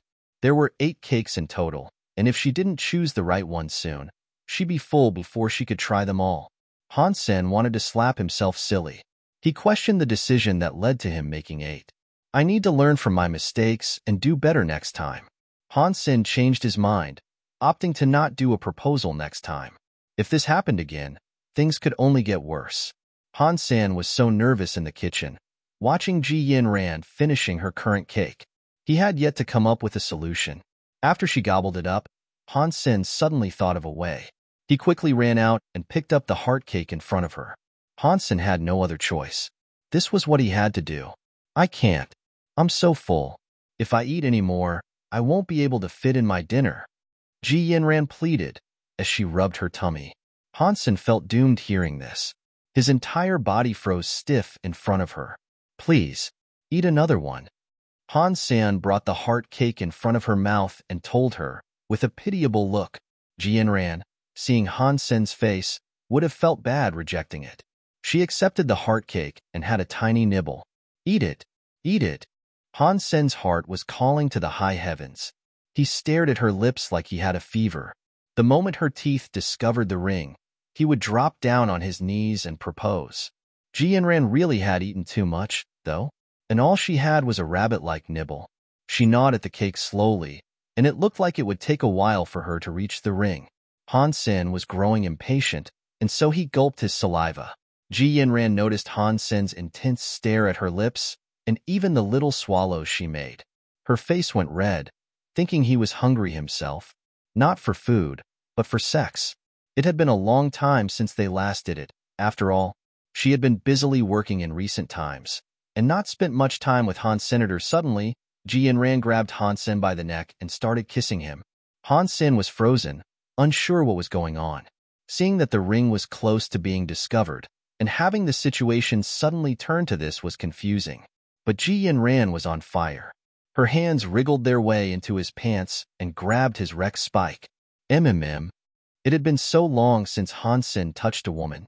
He wanted to push Ji Yanran away so she could finish the proposal, but he couldn't bring himself to do it. Quickly, they both rolled onto the couch together. It was like a hurricane or a strong tide. When things calmed down, Han Sen was holding Ji Yanran's body as they lay together on the couch. Ji Yanran was lying down atop Han Sen's naked body, with sweat running down her body. She was like a lazy cat, not wanting to move. Han Sen's mind finally returned to the heart cake. He grabbed it and took the ring out of it. Ji Yanran saw Han Sen take the ring out of the cake and looked at him in disbelief, with wide-open eyes. She wasn't sure what expression she was supposed to have, but all she could display was a mixture of overwhelming joy and utter speechless shock. His plan had been ruined, so Han Sen just took the ring and placed it on her finger. Loudly, he proclaimed, "Ji Yanran, marry me. I want to have sex with you for the rest of my life." Pang! Ouch! Ji Yanran was so mad. She kicked Han Sen off the couch. The fall almost broke his buttocks. "You go to hell,"